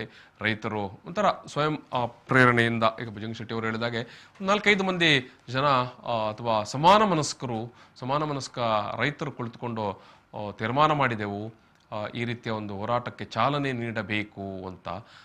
ಎಸ್ ಖಂಡಿತವಾಗಿ ಕೂಡ ಅಂತ ಒಂದು ಏನು ಹೋರಾಟಕ್ಕೆ ಚಾಲನೆ ನೀಡಬೇಕು ಅಂತ ತೀರ್ಮಾನ ಮಾಡಿದಾಗ ಒಳ್ಳೆಯ ಅಥವಾ ದೊಡ್ಡ ಮಟ್ಟದಲ್ಲಿ ರೈತರು ಬಂದು ಬೆಂಬಲಕ್ಕೆ ನಿಂತರು ಅಂತ. ಖಂಡಿತ ಈಗ ಕರಾವಳಿ ಭಾಗದಲ್ಲಿ ಈಗ ನೀವು ಇಲ್ಲಿ ವಿಡಿಯೋದಲ್ಲಿ ಚಿತ್ರದಲ್ಲಿ ನೋಡ್ತಾ ಇದ್ದೀರಿ, ಇಷ್ಟು ದೊಡ್ಡ ಮಟ್ಟದಲ್ಲಿ ರೈತರು ಬಂದಿರುವಂಥದ್ದು ನಿಜಕ್ಕೂ ದೊಡ್ಡ ವಿಚಾರಣೆ. ನಾನು ಆರಂಭದಲ್ಲೇ ಹೇಳಿದಾಗೆ ಕರಾವಳಿ ಪ್ರಾಂತ್ಯ, ಅದು ದಕ್ಷಿಣ ಕನ್ನಡ ಇರ್ಬೋದು, ಉಡುಪಿ ಇರಬಹುದು, ಯಾವುದೇ ಜನಪರ ಕಾಳಜಿಯ ಹೋರಾಟ ಅಥವಾ ಜನರ ಬದುಕಿನ ಏನು ಸಮಸ್ಯೆಯನ್ನು ಬಿಂಬಿಸುವಂಥ ಹೋರಾಟ ನಡೆದಾಗ ಜನರ ಪಾರ್ಟಿಸಿಪೇಷನ್ ತುಂಬ ಕಡಿಮೆ ಇರುತ್ತೆ, ಭಾಗಿದಾರಿಕೆ ತುಂಬ ಕಡಿಮೆ ಇರುತ್ತೆ. ಕರಾವಳಿಯ ಜನರ ಒಂದು ಮನಸ್ಥಿತಿ ಆ ರೀತಿ ಆಗಿದೆ. ಆದರೆ ಇವತ್ತಿನ ಈ ಚಳವಳಿಯಲ್ಲಿ ನಾವು ನೋಡ್ತಾ ಇರುವಾಗ ಇಷ್ಟು ದೊಡ್ಡ ಏನು ಸಂಖ್ಯೆಯಲ್ಲಿ ರೈತರು ಬಂದಿರುವಂಥದ್ದು ನಿಜಕ್ಕೂ ಒಂದು ಒಳ್ಳೆಯ ಬೆಳವಣಿಗೆ. ಎಸ್ ಈ ನೋಡಿ ನಮ್ಮ ಜೊತೆಗೆ ಮನೋಹರ ಹೆಗ್ಡೆ ಅಂದಾಡಿ ಅವರು ನೇರ ಸಂಪರ್ಕದಲ್ಲಿದ್ದಾರೆ. ಸರ್ ನಮಸ್ಕಾರ. ನಮಸ್ತೆ. ಎಸ್ ಇವತ್ತಿನ ಈ ಒಂದು ಕರಾವಳಿ ರೈತ ಚಳವಳಿಯ ಬಗ್ಗೆ ಎಸ್ ನಿಜಕ್ಕೂ ನಿಮ್ಮದು ಒಂದು ಒಳ್ಳೆಯ ಪ್ರಯತ್ನನೇ. ಯಾಕಂದ್ರೆ ರೈತರು ಬೆಳೆದಂತ ಬೆಳೆಗೆ ಒಳ್ಳೆಯ ಅದು ಏನು ದರ ಸಿಗಬೇಕು, MRP ನಿಗದಿ ಆಗಬೇಕು ಮತ್ತು ಅದರಲ್ಲಿ ಕೂಡ ಬಹುಮುಖ್ಯವಾಗಿ ಭತ್ತದ ಬೆಳೆಗಾರರಿಗೆ. ಎಸ್ ಏನು ಹೇಳಲಿಕ್ಕೆ ಬಯಸ್ತೀರಿ ಇವತ್ತಿನ ಈ ಒಂದು ಚಳವಳಿ, ಅಥವಾ ಏನನ್ನು ನಿರೀಕ್ಷೆ ಮಾಡ್ತೀರಿ? ನಮ್ಮ ಕರಾವಳಿಯಲ್ಲಿ ಹೇಗೆ ಕೇಳಿದೆ ಸರ್, ಇದು ತುಂಡು ಭೂಮಿ. ಹೌದು. ಹಲೋ. ಎಸ್ ಎಸ್ ತುಂಡು ಸಾಗುವಳಿದಾರರು ಹಿಡು ಅಂತ ಹೇಳ್ತಾರಲ್ಲ, ಹಾಗೆ ತುಂಡು ಭೂಮಿ. ಹೌದು ಹೌದು. ಮತ್ತೆ ಇಲ್ಲಿ ಹೆಚ್ಚಾಗಿ ನೀರನ್ನೇ ಇದು ಮಾಡಿರುವುದರಿಂದ ನಮ್ಮಲ್ಲಿ ಒಣ ಬೇಸಾಯ ಇಲ್ಲ. ಹೌದು. ಎಲ್ಲ ನಾವು ಮುಂಗಾರನ್ನೇ ನಂಬ್ಕೊಂಡು ಹೆಚ್ಚಾಗಿ ಬೇಸಾಯ ಮಾಡುವಂತದ್ದು ಬಿಟ್ರೆ ಮತ್ತೇನಿಲ್ಲ. ಆ ಮುಂಗಾರನ್ನು ನಂಬ್ಕೊಂಡು ಮಾಡುವ ದೊಡ್ಡ ಒಂದು ಉತ್ಪಾದನೆ ಅಂದ್ರೆ ನಮ್ಮಲ್ಲಿ ಭತ್ತ ಬಿಟ್ರೆ ಬೇರೆ ಏನಿಲ್ಲ. ಹೌದು ಖಂಡಿತ ಸರ್, ಖಂಡಿತ. ನಮಗೆ ಹತ್ತಿರದ ಸಕ್ಕರೆ ಕಾರ್ಖಾನೆ ಒಂದು ಇದ್ದಿತ್ತು, ಅದೀಗ ನಡೀತಾ ಇಲ್ಲ. ಏನೋ ಮುಂದೆ ಶುರು ಮಾಡಬಹುದಂತೆ, ಅದ್ರದ್ದು ಏನೋ ಕಾರ್ಯಕ್ರಮ ಎಲ್ಲ ನಡೀತಾ ಇದೆ. ಹೌದು. ಆದ್ರೆ ಈ ದೊಡ್ಡ ಬೆಳೆ ಅಂದ್ರೆ ನಮಗೆ ಮುಂಗಾರು ಬೆಳೆ, ಅದರಲ್ಲಿ ಭತ್ತ. ಅದನ್ನ ಬಿಟ್ರೆ ನಮ್ಗೆ ಅಷ್ಟು ನೀರಿನ ಅವಕಾಶ ಇಲ್ಲದೆ ಇರುವುದರಿಂದ ಉಳಿದ ಬೆಳೆಯನ್ನೆಲ್ಲ ಅಷ್ಟಾಗಿ ಬೆಳೆಯುವುದಿಲ್ಲ ಇದು. ಆದ್ರಿಂದ ಮುಖ್ಯ ಬೆಳೆ ಭತ್ತ ಆದ್ರಿಂದ ಅದಕ್ಕೊಂದು ಬೆಂಬಲ ಬೆಲೆ ಸಿಗಬೇಕು ಅಂತ ಹೇಳಿ. ಯಾಕಂದ್ರೆ ಅಕ್ಕಿ ಕೆಜಿಗೆ 35-45 ಅದು ಹೆಚ್ಚಾಗ್ಬೇಕಂತ ನಾವು ಹೇಳೋದಲ್ಲ. ಅದು ಹೆಚ್ಚಾದ್ರೆ ತಂದು ಉಣ್ಣುವರಿಗೂ ಕಷ್ಟ ಆಗುತ್ತೆ. ಆದ್ರೆ ಆ 35 ಇದ್ರೆ ಅದಕ್ಕೊಂದು ಸಮಾನವಾದಂತ ಬೆಳೆದ ಬೆತ್ತಿಗೆ. ಯಾಕಂದ್ರೆ ನೆಕ್ಸ್ಟ್ ಅದು ಮಾರ್ಕೆಟಿಂಗ್, ಅದ್ರದ್ದು ಅಕ್ಕಿ ಪ್ರೊಡಕ್ಷನ್ ಆಗುದು ನೆಕ್ಸ್ಟ್. ಆದ್ರೆ ಇಲ್ಲಿ ಮೂಲ ಉತ್ಪತ್ತಿ ಆಗುದು ಇಲ್ಲಿಂದ ಅಲ್ವಾ? ಖಂಡಿತ. ಹೌದು, ಈಗಿನ ಮಿಷನ್ ನಲ್ಲಿ ಹೂಡುವ ಖರ್ಚಿರ್ಬಹುದು, ಮಿಷನ್ ನಲ್ಲಿ ಕೊಯ್ದು ಖರ್ಚಿರ್ಬಹುದು, ಆಳುಗಳ ಖರ್ಚಿರ್ಬಹುದು, ಅದೆಲ್ಲ ಲೆಕ್ಕ ಹಾಕಿ ನೋಡಿದ್ರೆ 16 ರೂಪಾಯಿಗೆ 1 ಕೆಜಿಗೆ ಭತ್ತ ಬೆಳೆಯುವುದು ಭಾರಿ ಕಷ್ಟ. ಅಥವಾ 17 ರೂಪಾಯಿಗೆ 1 ಕೆಜಿ ಬೆಳಿಲಿಕ್ಕೆ ಕಷ್ಟ ಅಂತ ಸಾಧ್ಯವಿಲ್ಲ ಸರ್ ಈಗಿನ ರೇಟ್ ನಲ್ಲಿ. ಖಂಡಿತ ಸರ್, ಖಂಡಿತ. ಆದ್ರಿಂದ ಒಂದು ನಮ್ಗೆ 22 ರಿಂದ 25 ರೂಪಾಯಿ ಆದ್ರೂ ಸಿಕ್ಕಿದ್ರೆ ಭತ್ತ ಬೆಳಿಲಿಕ್ಕೆ ಅನುಕೂಲ. ಮತ್ತೆ ಹೆಚ್ಚಿನ ಗದ್ದೆಲ್ಲ ಹಡು ಹಾಕಿದ್ದೆ ಅಂದ್ರೆ ಹಡಿಲು ಬಿಟ್ಟಿದ್ದು ಯಾಕೆ ಕೇಳಿದ್ರೆ, ಒಂದು ಉತ್ಪಾದನೆ ಇದ್ರೂ ಕೂಡ ಅದಕ್ಕೆ ಸರಿ ಬೆಂಬಲ ಬೆಲೆ ಇಲ್ಲ, ಮಾಡ್ಕೊಳ್ಳಿಕ್ಕೆ ಆಗುದಿಲ್ಲ ಅಂತ ಹೇಳಿ. ಯಾಕಂದ್ರೆ ಎಲ್ಲ ಕೊನೆಗೆ ನೋಡುವಾಗ ಲಾಸೇ ಸಿಗುದು ಬಿಟ್ರೆ ಅದ್ರಲ್ಲಿ ಒಂದು ದಿವಸ ಉತ್ಪಾದನೆ ಅಂತ ಸಿಕ್ಕುದಿಲ್ಲ ಒಳ್ಳೆ ಲಾಭ ಅಂತ. ಅದಕ್ಕಾಗಿ ಇದನ್ನೆಲ್ಲ ಒಂದು ಈ ರೈತರ ಕಷ್ಟ ಇದನ್ನೆಲ್ಲ ಒಂದು ನೋವು ಮನಗಂಡು ಇವತ್ತೊಂದು ಬ್ರಹ್ಮಾವರ ಬಂಟ್ರ ಭವನದಲ್ಲಿ ಕರಾವಳಿ ರೈತರ ಚಳುವಳಿಯಲ್ಲಿ ನಾವೊಂದು ಸಭೆ ಕರೆದೆಲ್ಲ ಮಾತಾಡಿರ್ತಾರೆ ಊರ ಹಿರಿಯರು, ರೈತ ಸಂಘಟನೆಯ ಮುಖಂಡರು ಅವರೆಲ್ಲ ಸೇರಿ. ಇದು ಮನೋಹರ್ ಹೆಗ್ಡೆ ಅವರೇ, ತುಂಬಾ ಒಳ್ಳೆಯ ಬೆಂಬಲ ಏನು ಈಗ ಇವತ್ತಿನ ನಿಮ್ಮ ಸೇರಿದಂತ ಈ ಒಂದು ಚಳುವಳಿಗೆ ಸೇರಿದಂತ ರೈತರ ಸಂಖ್ಯೆಯನ್ನು ಗಮನಿಸಿದಾಗ ತುಂಬಾ ಒಳ್ಳೆಯ ದೊಡ್ಡ ಸಂಖ್ಯೆಯಲ್ಲಿ ರೈತರು ಸೇರಿದ್ದಾರೆ. ಹೌದು, ಸೇರಿದ್ದಾರೆ ಸರ್, ಸೇರಿದ್ದಾರೆ. ಅಂದ್ರೆ ಖಂಡಿತವಾಗಿ ಕೂಡ ರೈತರ ಒಳಗಡೆ ಇರುವಂತಹ ಬೇಗುದಿ, ಆ ನೋವು, ಆ ಆಕ್ರೋಶ, ಅದು ಏನ ಗೊತ್ತಾ ಸರ್, ಇಷ್ಟು ವರ್ಷವೂ ರೈತರಿಗೆ ಹೇಳ್ಕೊಳ್ಬೇಕು ಅಂತಿತ್ತು. ಆದ್ರೆ ಹೇಳ್ಕೊಳ್ಳಿಕ್ಕೆ ಒಂದು ವೇದಿಕೆ ಇರ್ಲಿಲ್ಲ, ನಿಗದಿ ನಿಘಂಟು ಮಾಡಿದ ಒಂದು ಸಮಯ ಮತ್ತೆ ಜಾಗ ಅಂತಿರ್ಲಿಲ್ಲ. ನಮ್ಮ ನೋವು ನಾವು ಎಲ್ಲಿ ಹೇಳ್ಕೊಳ್ತಿದ್ವಿ ಅಂದ್ರೆ ಸರ್, ಕೊಯ್ಲು ಆದ ಕೂಡಲೇ ಗದ್ದೆಲಿ ಹೇಳ್ತಿದ್ವಿ, ಅಯ್ಯೋ ಮಳೆ ಬಂತು ಹೋಯ್ತು, ಅಯ್ಯೋ ಈ ವರ್ಷ ಭತ್ತಕ್ಕೆ ರೇಟ್ ಇಲ್ಲ, ಅಯ್ಯೋ ನಟ್ಟಿ ಮಾಡ್ಲಿಕ್ಕೆ ಆಗಲಿ ನೆರೆ ಬಂತು, ಕೊಳದು ಹೋಯ್ತು. ಇದನ್ನ ನಮ್ಮ ನೋವನ್ನು ನಾವು ಹೇಳ್ಕೊಳ್ಳೋದು ನಮ್ಮ ಗದ್ದೆಯಲ್ಲಿ ಬಿಟ್ರೆ, ನಮ್ಮ ಮನೆಯಲ್ಲಿ ಬಿಟ್ರೆ ಬೇರೆ ಯಾರತ್ರ ನಮ್ಗೆ ಹೇಳ್ಕೊಳ್ಳಿಕ್ಕೆ ಜಾಗನೂ ಇರ್ಲಿಲ್ಲ, ಸಮಯನೂ ಬರ್ಲಿಲ್ಲ ಸರ್. ಅದಕ್ಕೆ ಇವತ್ತೊಂದು ಒಳ್ಳೆ ಸಮಯ ಸಿಕ್ಕಿತ್ತು. ಆದ್ರಿಂದ ಪ್ರತಿಯೊಬ್ಬರು ಇವತ್ತು ಏನ್ ನಮ್ಮ ಮನಸ್ಸಲ್ಲಿ ಇದ್ದು ಹೇಳ್ಕೊಳ್ಬೇಕು, ಅದಕ್ಕಾಗಿ ಎಲ್ಲರೂ ಹೆಚ್ಚಿನ ಸಂಖ್ಯೆಯಲ್ಲಿ ಸೇರಿದ್ದಾರೆ. ಇದು ಮನೋಹರ್ ಹೆಗ್ಡೆ ಅವರೇ, ಬಹುಶಃ ಎಲ್ಲಾ ಪಕ್ಷ, ಎಲ್ಲಾ ಸಂಘಟನೆ, ಎಲ್ಲಾ ರೈತ ಸಂಘಟನೆ ಎಲ್ಲರೂ ಸೇರಿಕೊಂಡು ಈ ಒಂದು ಚಳವಳಿಯಲ್ಲಿ ಮಾಡ್ತಾ ಇದ್ದೀರಿ. ಹೌದು ಹೌದು ಹೌದು. ಅಂದ್ರೆ ಇದು ಸ್ವಯಂ ನಾಯಕತ್ವ ಸರ್. ಯಾವುದೇ ಪಕ್ಷವನ್ನ ದೂರಕ್ಕೂ ಇಲ್ಲ, ಯಾವುದೇ ಪಕ್ಷವನ್ನ ಬೆಂಬಲ ಅಂತಲ್ಲ, ಎಲ್ಲರೂ ಸೇರಿ ರೈತರ ಬೇಡಿಕೆ, ಕೃಷಿಕರ ಬೇಡಿಕೆ, ರೈತರ ಈಗ ದೇಶದ ಜೀವನಾಡಿಗಳ ಬೇಡಿಕೆ ಸರ್ ಇದು. ಈಗ 2 ಕ್ವಿಂಟಾಲ್ಗೆ 2500 ರೂಪಾಯಿ ಬೆಂಬಲ ಬೆಲೆ ಸಿಗಬೇಕಂತ ನಿಮ್ಮ ಮನವಿ. ಹೌದೌದು, ಈಗ ಇರೋದಕ್ಕಿಂತ ಹೆಚ್ಚಾಗ್ಬೇಕು ಸರ್. ಈಗ ಇರೋದಕ್ಕಿಂತ ಹೆಚ್ಚಾಗಬೇಕು. ಬಹುಶಃ ಒಂದು ವೇಳೆ ನಿಮ್ಮ ಬೇಡಿಕೆ ಪ್ರಕಾರನೇ 2500 ರೂಪಾಯಿ ಒಂದು ವೇಳೆ ಸರ್ಕಾರ ಘೋಷಣೆ ಮಾಡಿದ್ದೆ ಆದರೆ ಬಹುಶಃ ಮುಂದಿನ ವರ್ಷ ಕೂಡ ಒಂದು ರೈತರಿಗೆ ಒಂದಷ್ಟು ಏನು ಉಮೇದು, ಉತ್ಸಾಹ ಬರಬಹುದು ಭತ್ತ ಬೆಳಿಲಿಕ್ಕೆ. ಖಂಡಿತ ಸರ್, ಖಂಡಿತ. ಅದು ಯಾಕಂದ್ರೆ ಈಗ ಹಡಿಲು ಬಿದ್ದ ಭೂಮಿ ಏನಿದೆ ಸರ್, ಅದನ್ನ ಎಲ್ಲರೂ ಹೆಚ್ಚಿನಲ್ಲಿ ಮಾಡ್ತಾರೆ, ಹೆಚ್ಚಿನ ಜನ ಮಾಡ್ತಾರೆ. ಎಸ್, ಥ್ಯಾಂಕ್ ಯು ಸರ್, ನಿಮ್ಮ ಪರಿಶ್ರಮಕ್ಕೆ, ನಿಮ್ಮ ಈ ರೀತಿಯ ಒಂದು ರೈತರ ಕಾಳಜಿಗಾಗಿ thank you. Yes, Manohar Hegde ಅವರು ಕೂಡ ಹೇಳುವಂಥದ್ದನ್ನು ಅದೇ. ಯಾಕಂದರೆ ರೈತರು ಯಾಕೆ ಸುಮ್ಮನೆ ಅಡಿಯಲು ಬಿಟ್ಟಿಲ್ಲ, ಭೂಮಿನ ಪೊಕ್ಕಡೆ ಎಲ್ಲ ಪಡೀಲು ಬಿಡ್ತಿಜೀರು. ಅಂದರೆ ಬೇನೆ ಬೆನ್ಪುನಾಯಿಗೆ ಬೆನ್ಪುನಾಯಿಗೆ ಗೊತ್ತವು ಏತ್ ಬಂಗ ಉಂಡು ಒಂಜಿ ಕಂಡಡು ಬುಲೆ ದೆಪ್ಪೋಡು ನಾಂಡ ಪೇಂಟೆದ ಜನಕಲೆಗೆ ತೂಪು ನಕಲೆಗೆ ಬಾರಿ ಪೊರ್ಲು ಕಂಡ ಬಾರಿ ಪೊರ್ಲು ತೋಜುಂಡು. ಒಂದೇಜಿ ನಡ್ನಗವು ಬಾರಿ ಪೊರ್ಲು ತೋಜುಂಡು, ಕೊಯ್ಪುನ ಪೊರ್ತು ಕೊಯ್ಲು ಬಾರಿ ಪೊರ್ಲು ತೋಜುಂಡು. ಆದರೆ ಎಲ್ಲವೂ ಕಾಣಲಿಕ್ಕೆ ಸುಂದರನೇ ಇರುತ್ತೆ. ಆದರೆ ಆ ಪರಿಶ್ರಮ, ಆ ಬದ್ಧತೆ, ಆ ಕಷ್ಟ, ಆ ತ್ರಾಸ ಅದು ಬೆಳೆದವನಿಗೆ ಮಾತ್ರ ಗೊತ್ತು, ಅದು ಉಳುಮೆ ಮಾಡಿದವನಿಗೆ ಮಾತ್ರ ಗೊತ್ತು ಅದರ ನೋವು.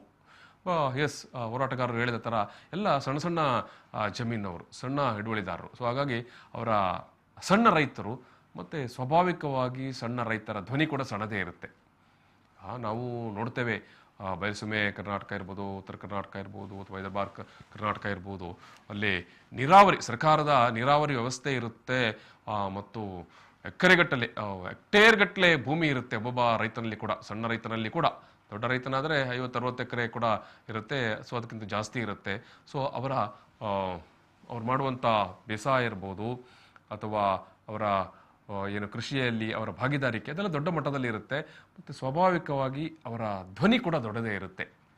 ಯಾಕಂದರೆ ದೊಡ್ಡ ಪ್ರಮಾಣದಲ್ಲಿ ಅವರು ದೊಡ್ಡ ರೈತರಾಗಿರುವುದರಿಂದ ಅವರ ಧ್ವನಿ, ಯಾಕಂತ ಹೇಳಿದ್ರೆ ಸಣ್ಣ ಹೆಚ್ಚು ಕಡಿಮೆ ಆದರೂ ಕೂಡ ಎಲ್ಲರೂ ಬಂದು ಬೀದಿಯಲ್ಲಿ ನಿಲ್ತಾರೆ. ರಸಗೊಬ್ಬರ ವಿತರಣೆ 1 ದಿವಸ ತಡ ಆದರೂ ಕೂಡ ಎಲ್ಲ ಬಂದು ಏನು ರೈತ ಕೇಂದ್ರಕ್ಕೆ ಮುತ್ತಿಗೆ ಹಾಕ್ತಾರೆ. ಅಥವಾ ಏನು ಅವರಿಗೆ ಬೀಜ ಕೊಡುವಂಥದ್ದು ಒಂದು ದಿವಸ ಲೇಟ್ ಆದರೂ ಅಥವಾ ಕಳಪೆ ಬೀಜ ಕೊಟ್ಟರು ಕೂಡ ಇಡೀ ಊರೇ ರೈತರು ಬಂದು ಸೇರ್ತಾರೆ. ಸೊ ಕರಾವಳಿ ಭಾಗದಲ್ಲಿ ಒಂದು ಸಣ್ಣ ಸಣ್ಣ ರೈತರು ಭತ್ತ ಬೆಳೆಯುವಂಥದ್ದೆಲ್ಲ ಸಣ್ಣ ಸಣ್ಣ ಹಿಡುವಳಿದಾರರು, 1 ಗದ್ದೆ 2 ಗದ್ದೆ, ಆಲ್ಮೋಸ್ಟ್ 1 ಎಕರೆ ಒಳಗಡೆ ಅಥವಾ 1.5 ಎಕರೆ ಈ ರೀತಿಯ ಗದ್ದೆ ಇರುವಂಥವ್ರು. ಸೊ ಸಣ್ಣ ಪ್ರಮಾಣದ ಅಥವಾ ಆದಾಯದ ಕಾರಣಕ್ಕಾಗಿ ಬೇರೆ ವೃತ್ತಿಯಲ್ಲಿ ತೊಡಗಿಸಿರ್ತಾರೆ.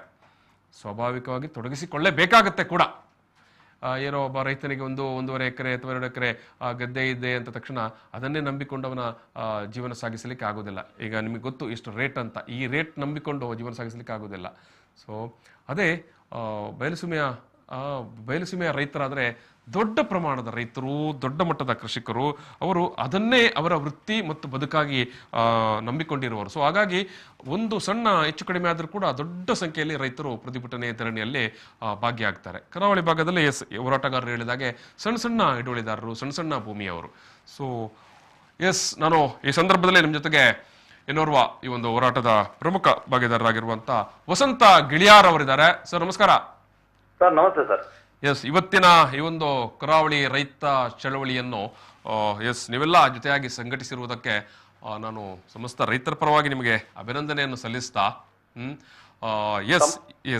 ಇವತ್ತಿನ ಗೆಳೆಯರ್ ಅವರೇ, ಅಲ್ಲ, ಸಮಸ್ತ ರೈತ ಮನಸ್ಸುಗಳ ಪರವಾಗಿ ನಿಮಗೆ ನಾನು ಅಭಿನಂದನೆ ಹೇಳ್ತೇನೆ. ಯಾಕಂದ್ರೆ ಈ ಯಾವ ಮಾಧ್ಯಮಗಳು ಇಷ್ಟು ವಿಸ್ತಾರವಾದ ಸಮಯವನ್ನ ಕೊಟ್ಟು ರೈತರಿಗೆ ಒಂದು ಧ್ವನಿ ಆಗುವ ಮನಸ್ಸನ್ನ ಮಾಡ್ಲಿಲ್ಲ ಅಂತ ನಾನು ಅನ್ಕೋತೀನಿ.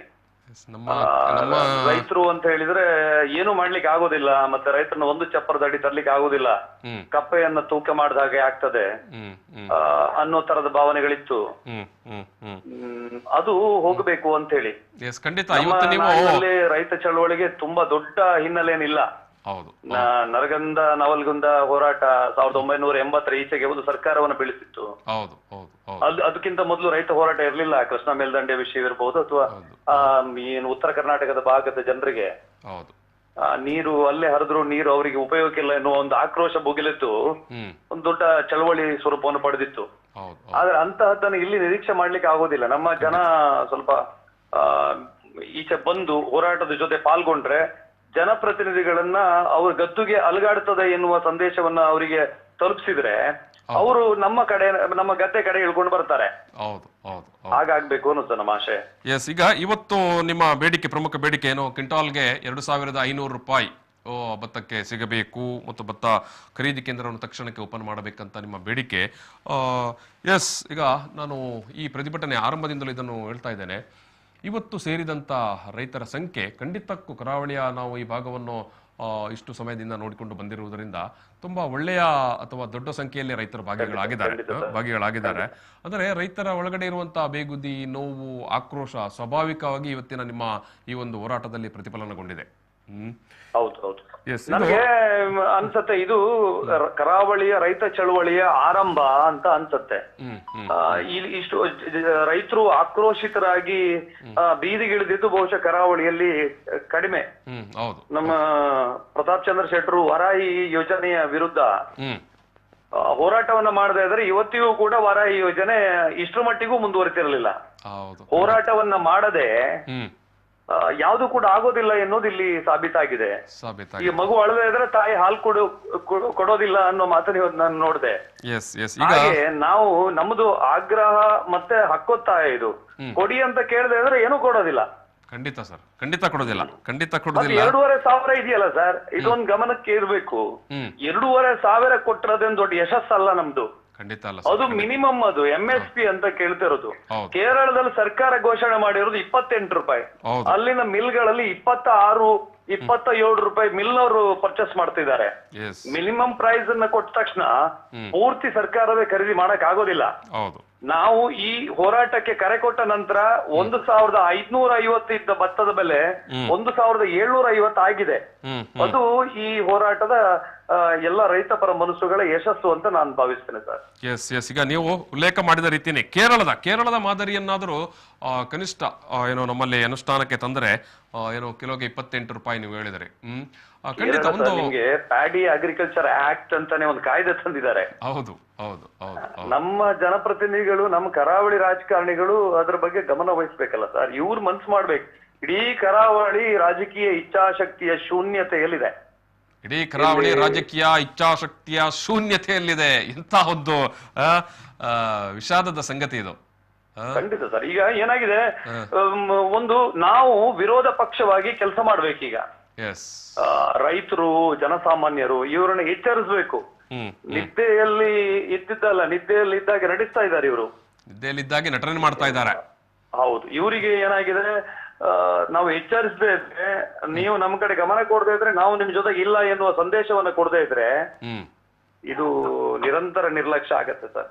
ಹೌದು ಹೌದು ಹೌದು, ಖಂಡಿತ ಖಂಡಿತ. ಈಗ ಒಂದು ವೇಳೆ ಈಗ ನೀವು ಇಷ್ಟೊಂದು ಕಾಳಜಿ ಮತ್ತೊಂದು ಬದ್ಧತೆಯಿಂದ ಇಂಥ ಒಂದು ಹೋರಾಟವನ್ನು ಸಂಘಟಿಸ್ತಾ ಇರುವ ಸಂದರ್ಭದಲ್ಲಿ ಕೊನೆಗೂ ಸರ್ಕಾರ ಒಂದು 2,500 ರೂಪಾಯಿ ಘೋಷಣೆ ಮಾಡಿದ್ದೇ ಆದರೆ ಖಂಡಿತವಾಗಿಯೂ ಮುಂದಿನ ವರ್ಷಕ್ಕೆ ಆಗುವಾಗ ಇದೇ ದಕ್ಷಿಣ ಕನ್ನಡ, ಇದೇ ಉಡುಪಿ ಜಿಲ್ಲೆಯ ಇನ್ನಷ್ಟು ರೈತರು ಭತ್ತದ ಗದ್ದೆಗೆ ಖಂಡಿತವಾಗಿ ಇಳಿತಾರೆ.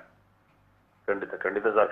ಈಗ ನೋಡಿ, ನನ್ನ ಒಂದು ಅನಿಸಿಕೆ ಸರ್, ಕರಾವಳಿಯಲ್ಲಿ ರೈತರಿಗೆ ಪ್ರೋತ್ಸಾಹ ಕೊಡ್ಬೇಕು ಅಂತ ಹೇಳಿ ಹೇಳ್ತಾರೆ. ಕರಾವಳಿಯಲ್ಲಿ ಅಷ್ಟೇ ಅಲ್ಲ, ಇಡೀ ರಾಜ್ಯದಲ್ಲಿ. ಹೇಗೆ ಪ್ರೋತ್ಸಾಹ? ಬೆಳೆದ ಭತ್ತಕ್ಕೆ ಯಾವ ರೀತಿಯಲ್ಲೂ ಬೆಲೆ ಇಲ್ಲ. ರೈತರು, ಯುವಕರು, ಯಾವ್ದು ಎಜುಕೇಟೆಡ್ ಪೀಪಲ್ಸ್ ಅಗ್ರಿಕಲ್ಚರ್ ಫೀಲ್ಡ್ ಗೆ ಯಾಕೆ ಬರ್ತಾರೆ? ಲಾಸ್ ಮಾಡ್ಕೊಳ್ಳಿಕ್ಕೆ ಹುಚ್ಚಿಡ್ದಿದ್ಯಾ? ಈಗ ಬೆಂಬಲ ಅಂತ ಹೇಳಿದ್ರೆ ಏನಾದ್ರೂ ಒಂದು ಪ್ರೋತ್ಸಾಹ ಕೊಡ್ಬೇಕು. ನಮ್ಮಲ್ಲಿ ಕರಾವಳಿಯಲ್ಲಿ ಬೀಜೋತ್ಪಾದನಾ ಘಟಕವೇ ಬಂದಾಗಿವೆ. ಕೃಷಿ ಕೇಂದ್ರ ಇದೆ, ವರ್ಷಕ್ಕೆ 3 ಕೃಷಿ ಉತ್ಸವಗಳನ್ನು ಮಾಡ್ತದೆ. ಗೋಬಿ ಮಂಚೂರಿ, ಇದು ಮಂಡಕ್ಕಿ ಉಪ್ಕರಿ, ಐಸ್ ಕ್ರೀಮ್ ಮಾರೋದೇ ಇವರ ಸಾಧನೆ ಅಂತ ಆಗಿದೆ. ಇದನ್ನ ಪ್ರಶ್ನೆ ಮಾಡುವ ವ್ಯವಸ್ಥೆ ಇಲ್ಲ. ರೈತರು ಇಲ್ಲಿ ಭುಗಿಲೇಳ್ಬೇಕು ಸರ್. ನಾವು ಇವತ್ತು ಕೊಟ್ಟ ಹೋರಾಟ ಇದೆಯಲ್ಲ, ಅದು ರೈತರ ಸಾಮೂಹಿಕ ಹೋರಾಟ. ಇಲ್ಲಿ ಏನಾಗಿದೆ, ನಾವೊಂದು ಯೋಚನೆ ಮಾಡಿದ್ವಿ, ಎಲ್ಲರನ್ನೂ ಕೂಡ ಒಂದು ಚಪ್ಪರದ ಒಳಗಡೆ ತರಬೇಕಾಗ ಒಂದು ಶಕ್ತಿ ಆಗ್ತದೆ. ನಾವು 5 ಬೆರಳಲ್ಲಿ 1 ಬೆರಳನ್ನ ಹೊರಗಿಟ್ಟು ಮುಷ್ಟಿ ಕಟ್ಲಿಕ್ಕೆ ಆಗೋದಿಲ್ಲ. ಖಂಡಿತ ಎಲ್ಲ 5 ಅಂದ್ರೆ ಎಲ್ರು 5 ಬೆರಳು ಕರೆಕ್ಟ್ ಮುಷ್ಟಿ ಆದ್ರೆ ಒಂದು ಬಲವಾದ ಮುಷ್ಟಿ ಆಗತ್ತೆ. ಅದಕ್ಕೋಸ್ಕರ ಎಲ್ರು, ಈಗ ಇವತ್ತು ರಾಜಕೀಯ ವಿಷಯ ಅಲ್ಲ, ಹೊಟ್ಟೆ ಪಕ್ಷ ನಮ್ದೆಲ್ಲ. ರೈತರು ಅಂತ ಹೇಳಿದ್ರೆ ಅವರಿಗೆ ಎಲ್ಲ ರಾಜಕೀಯ ಪಕ್ಷಗಳಲ್ಲಿರುವವರು ರೈತರೇ ಇದ್ದಾರೆ ಬಹುತೇಕ. ನೀವು ಒಂದು ಅಡಿಡಾಸ್ ಟಿ ಶರ್ಟ್ ಹಾಕಿದ್ರೆ ಅದಕ್ಕೆ ಹತ್ತಿ ಬೆಳೆದು ಕೊಡೋರು ಒಬ್ಬ ರೈತ. ಇವತ್ತು ರಾಜ್ಯದ ದೊಡ್ಡ ಬೊಕ್ಕಸ ತುಂಬಿಸುವ ಅಬಕಾರಿ ಇಲಾಖೆಗೆ ಎಥನಾಲ್ ನ ಸೃಷ್ಟಿ ಮಾಡ್ಕೊಡೋ ಒಂದು ರೈತ ಅಲ್ವಾ? ಹೌದು ಹೌದು ಹೌದು ಹೌದು. ಇವತ್ತಿಗೂ ಕೂಡ ಈ ದೇಶದ ಏನು GDP-ಗೆ ದೊಡ್ಡ ಕೊಡುಗೆ ಅದು ರೈತರದೇ. ಈಗ ನೀವು ಈಗ ನಾವು ನಮ್ಮ ಕರ್ನಾಟಕದಲ್ಲೇ, ನಮ್ಮ ಬಯಲುಸೀಮೆ ಅಥವಾ ಹೈದರಾಬಾದ್, ಕರ್ನಾಟಕ ಎಲ್ಲೇ ನೋಡಿದ್ರು ಕೂಡ ರೈತರ ಏನು ಅವರ ಸಂಘಟನೆಗಳು ಅವರೆಲ್ಲರೂ ಒಂದು ಸಣ್ಣ ರೈತರಿಗೆ ಅಥವಾ ಕೃಷಿಕರಿಗೆ ಏನೇ ಕೊರತೆ ಆದ್ರೂ ಕೂಡ ಇಡೀ ರೈತ ಸಮೂಹ ಬಂದು ಜಿಲ್ಲಾಧಿಕಾರಿ ಕಚೇರಿ ಮುಂದೆ ಬಂದು ನಿಲ್ತಾರೆ. ಹೌದು ಸರ್. ಸೊ ಅಲ್ಲಿ ನಮ್ಮಲ್ಲಿ ಆ ಬದಲಾವಣೆ ಆಗಬೇಕು. ಸೊ ಆ ಕಾರಣದಿಂದಾಗಿ ಅಲ್ಲಿಯ ರಾಜಕಾರಣಿಗಳಿಗೆ ರೈತರ ಬಗ್ಗೆ ಒಂದಷ್ಟು ಏನು ಭಯ ಯಾವತ್ತೂ ಇದ್ದೇ ಇರುತ್ತೆ. ಸೊ ಆ ಕಾರಣದಿಂದಾಗಿ ಒಂದಷ್ಟು ರೈತರಿಗೆ ಪ್ರೋತ್ಸಾಹ ಕೊಡುವಂತ, ಬೆಂಬಲ ಕೊಡುವಂತ ಕೆಲಸಗಳನ್ನು ಮಾಡ್ತಾರೆ. ಆದ್ರೆ ನೀವು ಹೇಳಿದಾಗೆ ಭತ್ತ ಬೆಳೆಯುವಂತ ರೈತರು ನಮ್ಮ ಕರಾವಳಿ ಭಾಗದ್ದು ಅವ್ರು ಮಾತ್ರ ಏನು ನೋಡಿ ಸರ್, ಈಗ ನಾನೊಂದು ಸಣ್ಣ ಲೆಕ್ಕಾಚಾರ ಕೊಡ್ತೀನಿ ನಿಮ್ಗೆ. 1 kg ಭತ್ತಕ್ಕೆ 15 ರೂಪಾಯಿ. ಹೌದು. 1 kg ಕಜೆ ರೈಸಿಗೆ ಒಳ್ಳೆ ಕ್ವಾಲಿಟಿಗೆ ಹೋದ್ರೆ 45 ರೂಪಾಯಿ. ಖಂಡಿತ ಸರ್. 1 kg ತೌಡಿಗೆ 35 ರೂಪಾಯಿ. 1 kg ಉಮ್ಮಿಗೆ 8 ರೂಪಾಯಿ. ಉಮ್ಮಿ ಅಂದ್ರೆ ಗೊತ್ತಲ್ಲ, ಭತ್ತದ ಸಿಪ್ಪೆ. ಹೌದು. ಆಮೇಲೆ ಚೆಟ್ಟು ಅಂತೇಳಿ ಗಾಳಿ ಹಿಡಿದಾಗ ಚೆಟ್ಟು ಅಂತ ಇರ್ತದಲ್ಲ, ಅದಕ್ಕೆ 700 ರೂಪಾಯಿ ನೋಡಿ. ಹಾಗಿದ್ರೆ ಭತ್ತಕ್ಕೆ 3 ಆಣೆ 4 ಆಣೆ ದುಡ್ಡು. ನಿಮ್ಗೆ ಅಂತರ್ಜಲ ವೃದ್ಧಿಗೆ ಅಂತ ಹೇಳಿ ನಮ್ಮ ಸರ್ಕಾರ 1000 ಕೋಟಿಗಳನ್ನ ಎತ್ತಿಡ್ತದೆ. ಆದ್ರೆ ಭತ್ತ ಕೃಷಿಕರು ಸರಾಸರಿ 2-3 ತಿಂಗಳು ಕಟ್ಟೆಯನ್ನ ಕಟ್ಟಿ ನೀರನ್ನ ನಿಲ್ಲಿಸಿ ಪರೋಕ್ಷವಾಗಿ ಅಂತರ್ಜಲದ ಅಭಿವೃದ್ಧಿಗೆ ಕೆಲಸ ಮಾಡ್ತಾರೆ. ಇದನ್ನ ಸೈಂಟಿಸ್ಟ್ಗಳು ಕಂಡು ಕೇರಳ ಸರ್ಕಾರ ಇದಕ್ಕೆ ಪ್ರೋತ್ಸಾಹವನ್ನು ಕೊಟ್ಟಿದೆ. ಅಲ್ಲಿ ಕೂಲಿಗೆ 18,000 ಕೊಡುತ್ತೆ, ಭತ್ತಕ್ಕೆ 28,000 ಇದೆ. ಇದೆಲ್ಲ ಯಾಕಂದ್ರೆ ನಮ್ಮ ಕೇರಳಕ್ಕೂ ಕರಾವಳಿಗೂ ಭೌಗೋಳಿಕವಾಗಿ ಮತ್ತೆ ಯಾವುದೇ ಏನು ವ್ಯತ್ಯಾಸಗಳಿಲ್ಲ. ಅಲ್ಲಿ ನಮಗೂ ಅನ್ವಯಿಸ್ಬೇಕಲ್ಲ. ನಮ್ಮ ಜಾರ್ಖಂಡ್ ನಿಂದ 39 ರೂಪಾಯಿ ಕೊಟ್ಟು ನಮ್ಮ ಕರಾವಳಿಗರು ತಿನ್ನುವ ಅಕ್ಕಿಯನ್ನ ತರೋದ್ ಬೇಡ. ಇಲ್ಲಿ ಕರಾವಳಿಗರು ಇಲ್ಲಿನ ರೈತರು ಬೆಳೆದ ಅಕ್ಕಿಯನ್ನೇ ಖರೀದಿ ಮಾಡ್ಲಿ, ಬೇಕಾದ್ರೆ 2 ರೂಪಾಯಿ ಕಮ್ಮಿ ಖರೀದಿ ಮಾಡ್ಲಿ. ಹೌದು ಹೌದು. ಕೇರಳದವರು ಇವತ್ತಲ್ಲ 4-5 ವರ್ಷಗಳ ಮೊದಲೇ ಎಕರೆಗೆ 2,000 ರೂಪಾಯಿ ಪ್ರೋತ್ಸಾಹ ಅಂತ ಕೂಡ ಕೊಡ್ತಾ ಇದ್ರು. ಭತ್ತ ಬೆಳೆಯುವವನಿಗೆ, ಭತ್ತ ಬೆಳೀತಾ ಇದ್ದಾನಲ್ಲ ಇವನು ಅಂತ. ಬೇರೆ ಸರ್ಕಾರಗಳು, ಕೇಂದ್ರ ಸರ್ಕಾರ ಎಲ್ಲ ಇತ್ತೀಚೆಗೆ ಅದನ್ನೆಲ್ಲ ಘೋಷಣೆ ಮಾಡಿದಾವೆ. ಆದ್ರೆ ಕೇರಳದವರು 5-6 ವರ್ಷಗಳ ಮೊದಲೇ ಅದನ್ನು ಘೋಷಣೆ ಮಾಡಿ ರೈತರಿಗೆ ಒಂದಷ್ಟು ಪ್ರೋತ್ಸಾಹ ಕೊಡುವಂತ, ಬೆಂಬಲ ಕೊಡುವಂತ ಕೆಲಸಗಳನ್ನು ಮಾಡಿದ್ದಾರೆ. ಖಂಡಿತಕ್ಕೂ ನೀವು ಹೇಳಿದಾಗೆ ಏನು ಭತ್ತದ ಏನು ನಾವು ವೇಸ್ಟ್ ಅಂತ ಉಮ್ಮಿ ಇರಬಹುದು, ತೌಡು ಇರಬಹುದು, ಇದಕ್ಕೆ ಬೆಲೆ ಉಂಟು. ಆದ್ರೆ ನೇರವಾಗಿ ರೈತ ಕೊಂಡೋಗಿ ಭತ್ತವನ್ನು ಮಾರಾಟ ಮಾಡಿದ್ರೆ ಅದಕ್ಕೆ ಈಗ ಇಲ್ಲಿ ಏನ್ ಗೊತ್ತಾ ಸರ್, ಈಗ ನಮ್ಮಲ್ಲಿ ಇದು ಬಹಳ ದೊಡ್ಡ ಗಂಭೀರ ಸಮಸ್ಯೆ. ನಮ್ಮ ಅಧಿಕಾರಿಗಳು, ಕೃಷಿ ಜೆಡಿ ಇವರೆಲ್ಲ ಸೇರಿ ಕೃಷಿ ಅಧಿಕಾರಿಗಳೆಲ್ಲ 1 ತಿಂಗಳ ಹಿಂದೆ ಬೆಂಬಲ ಬೆಲೆಯನ್ನ ನೀವು ಅನೌನ್ಸ್ ಮಾಡಿ ಅಂತೇಳಿ ಸರ್ಕಾರಕ್ಕೆ ಪ್ರಸ್ತಾಪವನ್ನು ಸಲ್ಲಿಸಿದ್ರು ಬರ್ದು. ಅದನ್ನ ಯಾರು ಮಾಡ್ಬೇಕು? ಸರ್ಕಾರ ಅಂತ ಹೇಳಿದ್ರೆ ಯಾರು ಹೇಳಿ? ಅದನ್ನ ನಡೆಸೋರು ಯಾರು? ಬಸ್ ಇದೆ, ಆದ್ರೆ ಡ್ರೈವರ್ ಇವನು ಸ್ಟಾರ್ಟ್ ಮಾಡಿಲ್ಲ. ಹಂಗಾಗಿದೆ. ಈಗ ಚಾಲನೆ ಶಕ್ತಿ ಅನ್ನೋದು ರಾಜಕಾರಣಿಗಳಲ್ವಾ, ಜನಪ್ರತಿನಿಧಿಗಳು. ಇವ್ರು ಘೋಷಣೆ ಮಾಡಿಸ್ಬೇಕಿತ್ತು. ಇವರು ಉಪಚುನಾವಣೆ ಹಿಂದ್ ಬಿದ್ದಿದ್ರು. ಇವರು ಇದು ನಮ್ಮ ಜಿಲ್ಲೆಯ ರಾಜಕಾರಣಿಗಳ ತಪ್ಪು. ನಾನು ಇವರು ಅಂತ ಹೇಳಲ್ಲ, ಪಕ್ಷ ಅಂತ ಹೇಳಿ ಅಲ್ಲ. ಎಲ್ರು ಕೂಡ ಇವರಿಗೆ ಅಂದ್ರೆ ಮನ್ಸಲ್ಲೇ ಇಲ್ಲ ಸರ್. ರೈತರ ಪರವಾಗಿ ಏನಾದ್ರು ಮಾಡ್ಬೇಕನ್ನೋ ಮನಸ್ಸಲ್ಲಿ ಇಲ್ಲ ಇವರಿಗೆ. ಹೌದು ಹೌದು ಹೌದು ಹೌದು, ನಿಜ ನಿಜ. ಈಗ ಒಂದು ವೇಳೆ ನೀವು ಹೇಳಿದಾಗೆ ಎಲ್ಲರಿಗೂ ಒಂದು ಕಾಳಜಿ, ಆ ಬದ್ಧತೆ ಇದಿದ್ರೆ ಖಂಡಿತ ಇದನ್ನದು ಮಾಡೋದೊಂದು ದೊಡ್ಡ ವಿಚಾರ ಆಗಿರ್ಲಿಲ್ಲ, ಯಾವತ್ತೋ ಮಾಡಬಹುದಿತ್ತು. ಒಂದು ಬಾರಿ ಏನೋ ಕರಾವಳಿ ಪ್ಯಾಕೇಜ್ ಅಂತ ಕುಮಾರಸ್ವಾಮಿ ಸರ್ಕಾರ ಘೋಷಣೆ ಮಾಡಿತ್ತು, 19 ಘೋಷಣೆ ಮಾಡಿದೆ. ಆಮೇಲೆ ಅದು ಕೂಡ ವಾಪಸ್ ಹೋಯ್ತು. ಅಲ್ಲ, ವಾಪಸ್ ಹೋಯ್ತು ಅಂದ್ರೆ ಇಲ್ಲಿ ಇನ್ನೊಂದು ಸಮಸ್ಯೆ. ನಾವೀಗ ಬೆಂಬಲ ಬೆಲೆ 2,500 ಮಾಡಿದ ತಕ್ಷಣ ನಮ್ಮ ರೈತ ಇವತ್ತಿನ ಪರಿಸ್ಥಿತಿಯಲ್ಲಿ ಆ ಬೆಂಬಲ ಬೆಲೆಯ ಅನುಕೂಲವನ್ನ ಪಡಿಲಿಕ್ಕೆ ಅವನಿಗೆ ಆಗೋದಿಲ್ಲ. ಯಾಕಂದ್ರೆ ನಿಮ್ಗೆ 12 ಕ್ವಿಂಟಾಲ್ಗಿಂತ ಜಾಸ್ತಿ ಅವ್ರು ಖರೀದಿ ಮಾಡೋದಿಲ್ಲ APMC ಗಳಲ್ಲಿ. ಆಮೇಲೆ ಬೆಂಬಲ ಬೆಲೆ, ಆ ಬೆಲೆಯ ಮೌಲ್ಯವನ್ನ ತಗೋಬೇಕಂತ ಹೇಳಿದ್ರೆ ಭತ್ತವನ್ನ ಗಾಳಿಗೆ ಹಿಡಿಬೇಕು, ಡ್ರೈ ಮಾಡ್ಬೇಕು, ಮಾಯಿಶ್ಚರ್ ಇರೋ ಭತ್ತ ಆಗೋದಿಲ್ಲ. ಆ ತರ ವ್ಯವಸ್ಥೆಗಳು. ನಾವು ಹಿಂದಿನ ದಾಖಲೆಗಳನ್ನ ತೆಗೆದು ನೋಡಿದ್ರೆ ಬೆಂಬಲ ಬೆಲೆಗೆ ಮಾರ್ದ ರೈತರು ಬಹಳ ಕಡಿಮೆ. ಆದ್ರೆ ಬೆಂಬಲ ಬೆಲೆಯನ್ನ ಸರ್ಕಾರ ಘೋಷಣೆ ಮಾಡಿದಾಗ 2,500, 2,800 ಅಂತ ಹೇಳಿದಾಗ ಮಿಲ್ ಅವರು 2,300, 2,400 ತಗೊಳ್ತಾರೆ. ಖಂಡಿತ ಖಂಡಿತ ಖಂಡಿತ. ಪ್ರೈವೇಟ್ ಆಪರೇಟರ್ಗಳು ತಕ್ಷಣ ಎಚ್ಚೆತ್ತುಕೊಳ್ತಾರೆ. ಹೌದು, ಖಂಡಿತ ಸರ್. ಅಷ್ಟಕ್ಕಾದ ಪ್ರಯೋಜನಕ್ಕೆ ಬರುತ್ತೆ. ಒಂದು ಮಾಫಿಯಾದ ರೀತಿ ನಮ್ಮ ಕರಾವಳಿಯ ಕೆಲವು ಮಾಲೀಕರುಗಳು ಮಾಡ್ಕೊಂಡಿದ್ದಾರೆ. ಸರ್ಕಾರದವರು ಕೂಡ ಬೆಲೆ ನಿಗದಿ ಮಾಡುವಾಗ ಮಿಲ್ ಮಾಲೀಕರ ಸಲಹೆಯನ್ನ ತಗೊಂಡು ಮಾಡುವಂತ ದೌರ್ಭಾಗ್ಯ. ನನ್ನ ಮಾಲಿಗೆ ನಾನು ಬೆಲೆ ಕೇಳೋದಲ್ಲ, ಅದನ್ನ ಕೊಳ್ಳುವವನೇ ಬೆಲೆ ಕಟ್ಟೋದು. ಆ ಪರಿಸ್ಥಿತಿಯಲ್ಲಿ ರೈತ ಇದ್ದಾನೆ ಸರ್. ರೈಸ್ ಮಿಲ್ನವರೇ ಹೇಳುವಂತದ್ದು ಇಷ್ಟಕ್ಕೆ ಖರೀದಿ ಮಾಡಿ ಅಂತ. ನೀವೊಂದು ಬಿಡ ಅಂಗಡಿ ಹೋಗಿ ಒಂದು ಬಾಳೆಹಣ್ಣಿಗೆ ಎಷ್ಟು ಅಂತ ನಾವು ಕೇಳ್ಬೇಕಲ್ವಾ? ಇಲ್ಲ, ಹಾಗಲ್ಲ. ನಮ್ ಭತ್ತಕ್ಕೆ ಎಷ್ಟು ಕೊಡ್ತೀಯಪ್ಪ ಅಂತ ನಿಲ್ಬೇಕು. ಇಲ್ಲ, ನನಗೆ 15ನೇ ತಾರೀಕು ತನಕ ಬರ್ಬೇಡಿ, ಇಲ್ಲಿ ತುಂಬಾ ಗಾಡಿ ಬರ್ತಾ ಇದೆ ಘಟ್ಟದ ಮೇಲಿಂದ ಅಂತ ಹೇಳ್ತಾರ ಅವರು. ಈ ವ್ಯವಸ್ಥೆಗಳಲ್ಲಿ ಅವ್ಯವಸ್ಥೆಗಳ ಆಗರ ಇದು. ಖಂಡಿತಕ್ಕೂ ರೈತರು ಸ್ವಲ್ಪ ಜಾಗೃತರಾಗಬೇಕಾಗಿದೆ, ಭತ್ತ ಬೆಳೆಯುವಂತ ರೈತರು ಈ ಎಲ್ಲ ವಿಚಾರಗಳಲ್ಲಿ. Yes sir, thank you. ಇದು ವಸಂತ ಗಿಳಿಯಾರ್ ಅವರು ಕೊಟ್ಟಂತ ಒಂದು ಅಭಿಪ್ರಾಯ ಮತ್ತು ವಿಶ್ಲೇಷಣೆ ಕೂಡ. ಅಂದ್ರೆ ಭತ್ತ ಬೆಳೆಗಾರರು ಭತ್ತವನ್ನು ಕೊಂಡೋಗಿ ಮಾರಾಟ ಮಾಡುವ ಸಂದರ್ಭದಲ್ಲಿ ಆ ಭತ್ತದ ವೇಸ್ಟ್ ಇರುತ್ತಲ್ವಾ, ಅದಕ್ಕೆ ಅದನ್ನು ಖರೀದಿ ಮಾಡೋರು ಇರ್ತಾರೆ, ಅದಕ್ಕೆ ದರ ಕೊಡೋರು ಇರ್ತಾರೆ. ಆದರೆ ಭತ್ತಕ್ಕೆ ಒಂದು ಒಳ್ಳೆಯ ರೇಟ್ ಯಾಕೆ ಇರುವುದಿಲ್ಲ, ಯಾಕೆ ಸಿಗುವುದಿಲ್ಲ, ಯಾಕೆ ಇದರ ಒಳಗೆ ಏನೆಲ್ಲ ನಡೀತಾ ಉಂಟು ಅನ್ನೋಂಥ ವಿಚಾರವನ್ನು ಅವರು ನಮ್ಮ ಮುಂದೆ ಇಟ್ಟರು.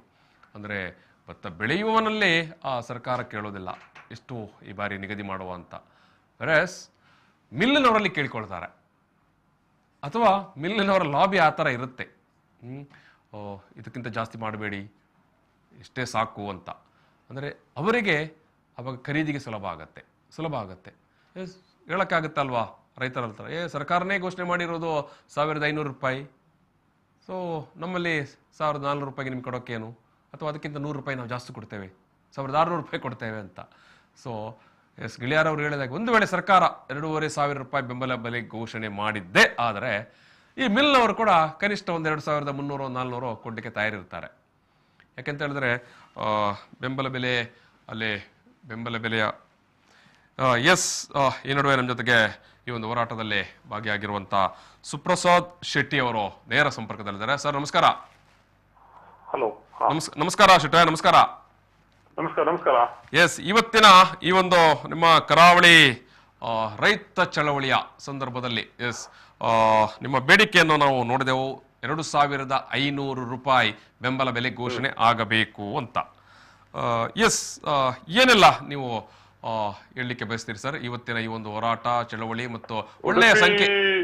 ಜಿಲ್ಲೆಯ ರೈತರಿಗೆ ನಮ್ಮ ಸರ್ಕಾರ ವಿಶೇಷವಾಗಿ ಒತ್ತು ಕೊಡಬೇಕು. ರೈತರಿಗೆ 2,500 ರೂಪಾಯಿಯ ಬೆಂಬಲ ಬೆಲೆಯನ್ನ ಶೀಘ್ರ ಘೋಷಣೆ ಮಾಡಬೇಕು. ಮೊನ್ನೆ ಕೇಂದ್ರ ಸಚಿವರಾದಂತ ಶೋಭಾ ಕರಂದ್ಲಾಜೆ ಅವರೊಂದಿಗೆ ಸಮಾಲೋಚನೆ ಮಾಡಿದ ಪ್ರಕಾರ ನಾಡ್ದು 8ನೇ ತಾರೀಕಿಗೆ ರಾಜ್ಯದ ಕ್ಯಾಬಿನೆಟ್ ಅಲ್ಲಿ ಈ ಭತ್ತ ಬೆಂಬಲೆಯನ್ನ ಘೋಷಣೆ ಮಾಡ್ಬೇಕಂತೇಳಿ ರಾಜ್ಯ ಸರ್ಕಾರವನ್ನು ವಿನಂತಿ ಮಾಡಿದ್ದಾರೆ. ಆ ಪ್ರಕಾರ ಇವತ್ತಿನ ಹೋರಾಟ ನಮ್ಮ ಸರ್ಕಾರದ ಗಮನವನ್ನ ಸೆಳೆದಿದೆ ಅಂತ ನಾವು ಭಾವಿಸ್ತೇವೆ. ಖಂಡಿತ. ಒಂದು ಕಡೆ ಅಕಾಲಿಕವಾದಂತ ಮಳೆ, ಹವಾಮಾನ ವೈಪರೀತ್ಯದಿಂದ ಜಿಲ್ಲೆಯ ರೈತರು ಈಗಾಗಲೇ ಕಂಗೆಟ್ಟಿದ್ದಾರೆ. ಖಂಡಿತ ಸರ್, ಖಂಡಿತ. ಅವರಿಗೆ ಒಂದು ಮಾನಸಿಕವಾದಂತಹ ಮಾರಲ್ ಸಪೋರ್ಟ್ ಭತ್ತದ ಬೆಂಬಲ ಬೆಲೆಯನ್ನು ಘೋಷಣೆ ಮಾಡುವುದರ ಮೂಲಕ ಸರ್ಕಾರ ಮಾಡಬೇಕನ್ನುವಂಥದ್ದು ನಮ್ಮ ಅದು ಮನವಿ. ನಮ್ಮ ಜಿಲ್ಲೆಯ ಎಲ್ಲ ಶಾಸಕರುಗಳು ರೈತ ಕುಟುಂಬದಿಂದಲೇ ಬಂದವರಾದ್ರಿಂದ ಎಲ್ಲರಿಗೂ ರೈತರ ಕಷ್ಟ ನೋವು ಗೊತ್ತಿರುತ್ತೆ, ರೈತರ ಭಾವನೆಗಳು ಅವರಿಗೆ ಅರ್ಥ ಆಗ್ತದೆ. ಹಾಗಾಗಿ ಹೆಚ್ಚು ಗಮನವನ್ನು ಕೊಡಬೇಕನ್ನುವಂಥದ್ದು ನಮ್ಮ ವಿನಂತಿ. ಬೇರೆ ಜಿಲ್ಲೆಯ ರೈತರಿಗಿಂತ ಉಡುಪಿ ಮಂಗಳೂರು ಜಿಲ್ಲೆಯ ರೈತರು ಹವಾಮಾನಕ್ಕೆ ಹೊಂದಿಕೊಂಡು ಬೇಸಾಯ ಮಾಡುವಂತದ್ದು. ಹವಾಮಾನದ ವೈಪರೀತ್ಯ, ಅಕಾಲಿಕ ಮಳೆ ಇವತ್ತು ಬಹಳ ತೊಂದರೆಯನ್ನು ಕೊಡ್ತಾ ಇದೆ. ಗದ್ದೆಯಲ್ಲಿ ಪೈರುಗಳು ತೇಲಾಡ್ತಾ ಇರುವಂತ ದೃಶ್ಯವನ್ನು ನಾವು ಇವತ್ತು ಕಾಣ್ತಾ ಇದ್ದೇವೆ. ಹೌದು, ಎಲ್ಲ ಕಟಾವಿಗೆ ಬಂದಂತ ಹೌದು ಎಲ್ಲ ಈಗ ಹಾಗಾಗಿ ವಿಶೇಷ ಪರಿಹಾರವನ್ನು ಸಹ ಘೋಷಣೆ ಮಾಡಬೇಕು. ಎಕರೆಗೆ ಒಂದಿಷ್ಟು ಹಣ ಅಂತ ಹೇಳಿ ಘೋಷಣೆ ಮಾಡಬೇಕು. ಇವತ್ತು ನಿರುದ್ಯೋಗ ಸಮಸ್ಯೆ ಇರುವುದರಿಂದ ಕೃಷಿಯಲ್ಲಿ ಲಾಭ ಬರ್ತದಂತ ಆದ್ರೆ ಖಂಡಿತ ಹೆಚ್ಚು ಯುವಕರು ಅದರಲ್ಲಿ ತೊಡಗಿಸಿಕೊಳ್ತಾರೆ. ನಿಜ ನಿಜ. ನೀವು ಹೇಳಿದ ತರನೇ ಒಂದು ವೇಳೆ 2,500 ರೂಪಾಯಿಯನ್ನು ಈ ಬಾರಿ ಘೋಷಣೆ ಮಾಡಿದ್ದೆ ಆದರೆ ಖಂಡಿತವಾಗಿಯೂ ಈ ಮಂಗಳೂರು, ಈ ಉಡುಪಿಯ ರೈತರು ಒಂದಷ್ಟು ಜನ ಮುಂದಿನ ಬಾರಿ ತಾವು ಅಡಿಲು ಬಿದ್ದಂತ ಗದ್ದೆಗೆ ಖಂಡಿತವಾಗಿ ಇಳಿತಾರೆ. ಈಗ ಅಡಿಲು ಭೂಮಿಯ ಕೃಷಿ ಒಂದಾದ್ರೆ ರೈತರು ಭತ್ತದ ಬೆಳೆಯಲ್ಲಿ ಲಾಭ ಇಲ್ಲ ಅಂತ ಹೇಳಿ ಕೃಷಿಯಿಂದ ವಿಮುಖರಾಗ್ತಾ ಇದ್ದಾರೆ. ಸರ್ಕಾರ ಭತ್ತದಕ್ಕೆ ಬೆಂಬಲ ಬೆಲೆ ಹೆಚ್ಚು ಘೋಷಣೆ ಮಾಡಿದ್ರೆ ಅಥವಾ ಖಾಸಗಿ ಮಿಲ್ಲುಗಳು ಒಳ್ಳೆಯ ದರ ಕೊಟ್ಟು ಭತ್ತವನ್ನ ಖರೀದಿ ಮಾಡಿದ್ರೆ ಭತ್ತದ ಕೃಷಿಯಲ್ಲಿ ಲಾಭ ಉಂಟಂತ ಆದ್ರೆ ಎಲ್ಲ ರೈತರು ನೇರವಾಗಿ ಭತ್ತವನ್ನ ಬೆಳಿತಾರಂತ. ನಿಜ ನಿಜ ನಿಜ. ಅದಕ್ಕೊಂದು ಪೂರಕವಾಗಿರ್ತಕ್ಕಂಥ ಯೋಜನೆಯನ್ನು ನಮ್ಮ ಸರ್ಕಾರ ಮಾಡಬೇಕು. ರೈತರ ಪರವಾಗಿರ್ತಕ್ಕಂತಹ ಸರ್ಕಾರ ಉಡುಪಿ ಮಂಗಳೂರು ಜಿಲ್ಲೆಯ ರೈತರಿಗೆ ಒಂದು ವಿಶೇಷ ಒತ್ತು ಕೊಡ್ಬೇಕನ್ನುವಂಥದ್ದು ಇವತ್ತು ಆಗ್ರಹ. ಎಲ್ಲಾ ಸರ್ಕಾರಗಳು ನಾವು ರೈತರ ಪರ ಅಂತ ಹೇಳಿಕೊಳ್ತಾವೆ ಸರ್. ಆದ್ರೆ ಕರಾವಳಿ ಭಾಗಕ್ಕೆ ಬಂದಾಗ ಭತ್ತದ ಬೆಳೆಗಾರರಿಗೆ ನಾವು ಇಷ್ಟು ವರ್ಷದಿಂದ ನೋಡ್ತಾ ಇದ್ದೇವೆ ರೈತರ ಕೂಗು ಅದು ಕೂಗಾಗಿ ಉಳಿದಿದೆ. ನಮ್ದು ಮತ್ತೊಂದು ವಿನಂತಿ ಅಂತ ಕೇಳಿದ್ರೆ ರೈತರು ಸಹ ಭತ್ತದ ಬೆಳೆಗೆ ಸೀಮಿತ ಆಗಿದೆ. ಭತ್ತದ ಜೊತೆಗೆ ಲಾಭದಾಯಕವಾಗಿರ್ತಕ್ಕಂಥ ಬೆಳೆಯ ಬಗ್ಗೆ ಯೋಚನೆ ಮಾಡ್ಬೇಕು. ಇವತ್ತು ಎಲ್ಲಾ ಲಾಭದಾಯಕವಾದಂತ ಬೆಳೆಗೆ ಹೊರಟು ಕೊನೆಗೆ ಭತ್ತದ ಬೆಳೆಗಾರರ ಈಗ ಸಂಖ್ಯೆ ಕಡಿಮೆ ಆಗ್ತಾ ಇರುವಂತದನ್ನು ಕೂಡ ನಾವು ನೋಡ್ತಾ ಇದ್ದೇವೆ. ಅದೇ ಅಂದ್ರೆ ಕೃಷಿಯಿಂದ ಲಾಭ ಬರಬೇಕು. ಲಾಭ ಬರಬೇಕಾದ್ರೆ ಆಧುನಿಕ ತಂತ್ರಜ್ಞಾನವನ್ನು ಬಳಸಿಕೊಂಡು ಭತ್ತದ ಜೊತೆಗೆ ಬೇರೆ ದವಸ ಧಾನ್ಯಗಳನ್ನ, ಕಬ್ಬನ್ನ ಬೆಳೆಯುವುದರ ಮೂಲಕ ರೈತರ ಆರ್ಥಿಕ ಪ್ರಗತಿ ಸಾಧ್ಯ ಇದೆ. ಖಂಡಿತ. ಆದ್ರೆ ಭತ್ತಕ್ಕೆ ಹೆಚ್ಚು ಒತ್ತು ಕೊಡಬೇಕು. ಭತ್ತಕ್ಕೆ ಒಂದು ಫಿಕ್ಸ್ಡ್ ಆದಂತದ್ದು ರೇಟ್ ಅನ್ನು ಸರ್ಕಾರ ಘೋಷಣೆ ಮಾಡಿದ್ದೆ ಆದರೆ ಈಗ ನೀವೇ ಕೇಳ್ತಾ ಇರುವಂತ 2,500 ರೂಪಾಯಿಯನ್ನೇ ಘೋಷಣೆ ಮಾಡಿದ್ದೆ ಆದ್ರೆ ರೈತರಿಗೆ ನಿಜಕ್ಕೂ ಉಮೇದು ಬರುತ್ತೆ ಸರ್. ಖಂಡಿತ ಬರ್ತದೆ. 2,500 ಭತ್ತಕ್ಕೆ ಬೆಂಬಲ ಬೆಲೆ ಘೋಷಣೆ ಮಾಡಬಹುದು ಸರ್ಕಾರ. ಯಾಕಂತ ಹೇಳಿದ್ರೆ ಪಕ್ಕದ ಕೇರಳದಲ್ಲಿ 2,800 ರೂಪಾಯಿ ಉಂಟು. ಹೌದು.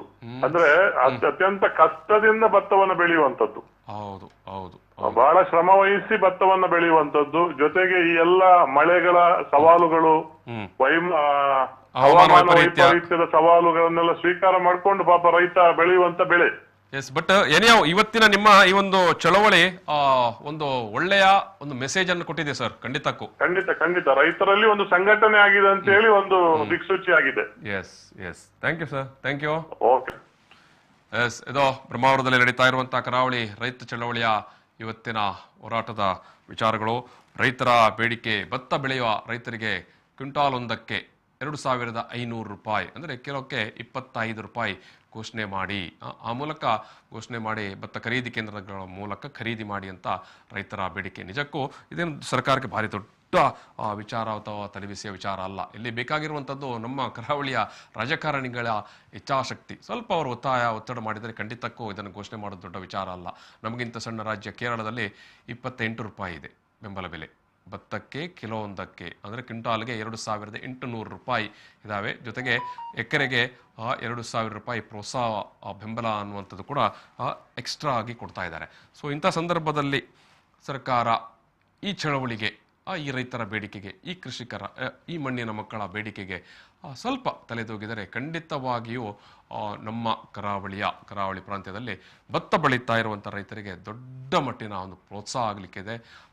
ಒಂದು ಎಲ್ಲ ನಮ್ಮಲ್ಲಿ ಮಾತಾಡಿದ ಅನೇಕ ಮಂದಿ ಹೇಳಿದರು, ಎಲ್ಲ ನಮ್ಮ ರಾಜಕಾರಣಿಗಳು ರೈತರ ಮನೆಯಿಂದಲೇ ಬಂದಿರುವವರು ಅಂತ. ರೈತರ ಋಣ ನೀವು ತೀರಿಸಿದಂತ ಆಗತ್ತೆ. ಇಷ್ಟು ಹೇಳಿ ನಾನು ಇವತ್ತಿನ ಈ ಒಂದು ಮಾತುಕತೆಯಲ್ಲಿ ಸಮಾಪನ ಮಾಡ್ತಾ ಇದ್ದೇನೆ. Thank you.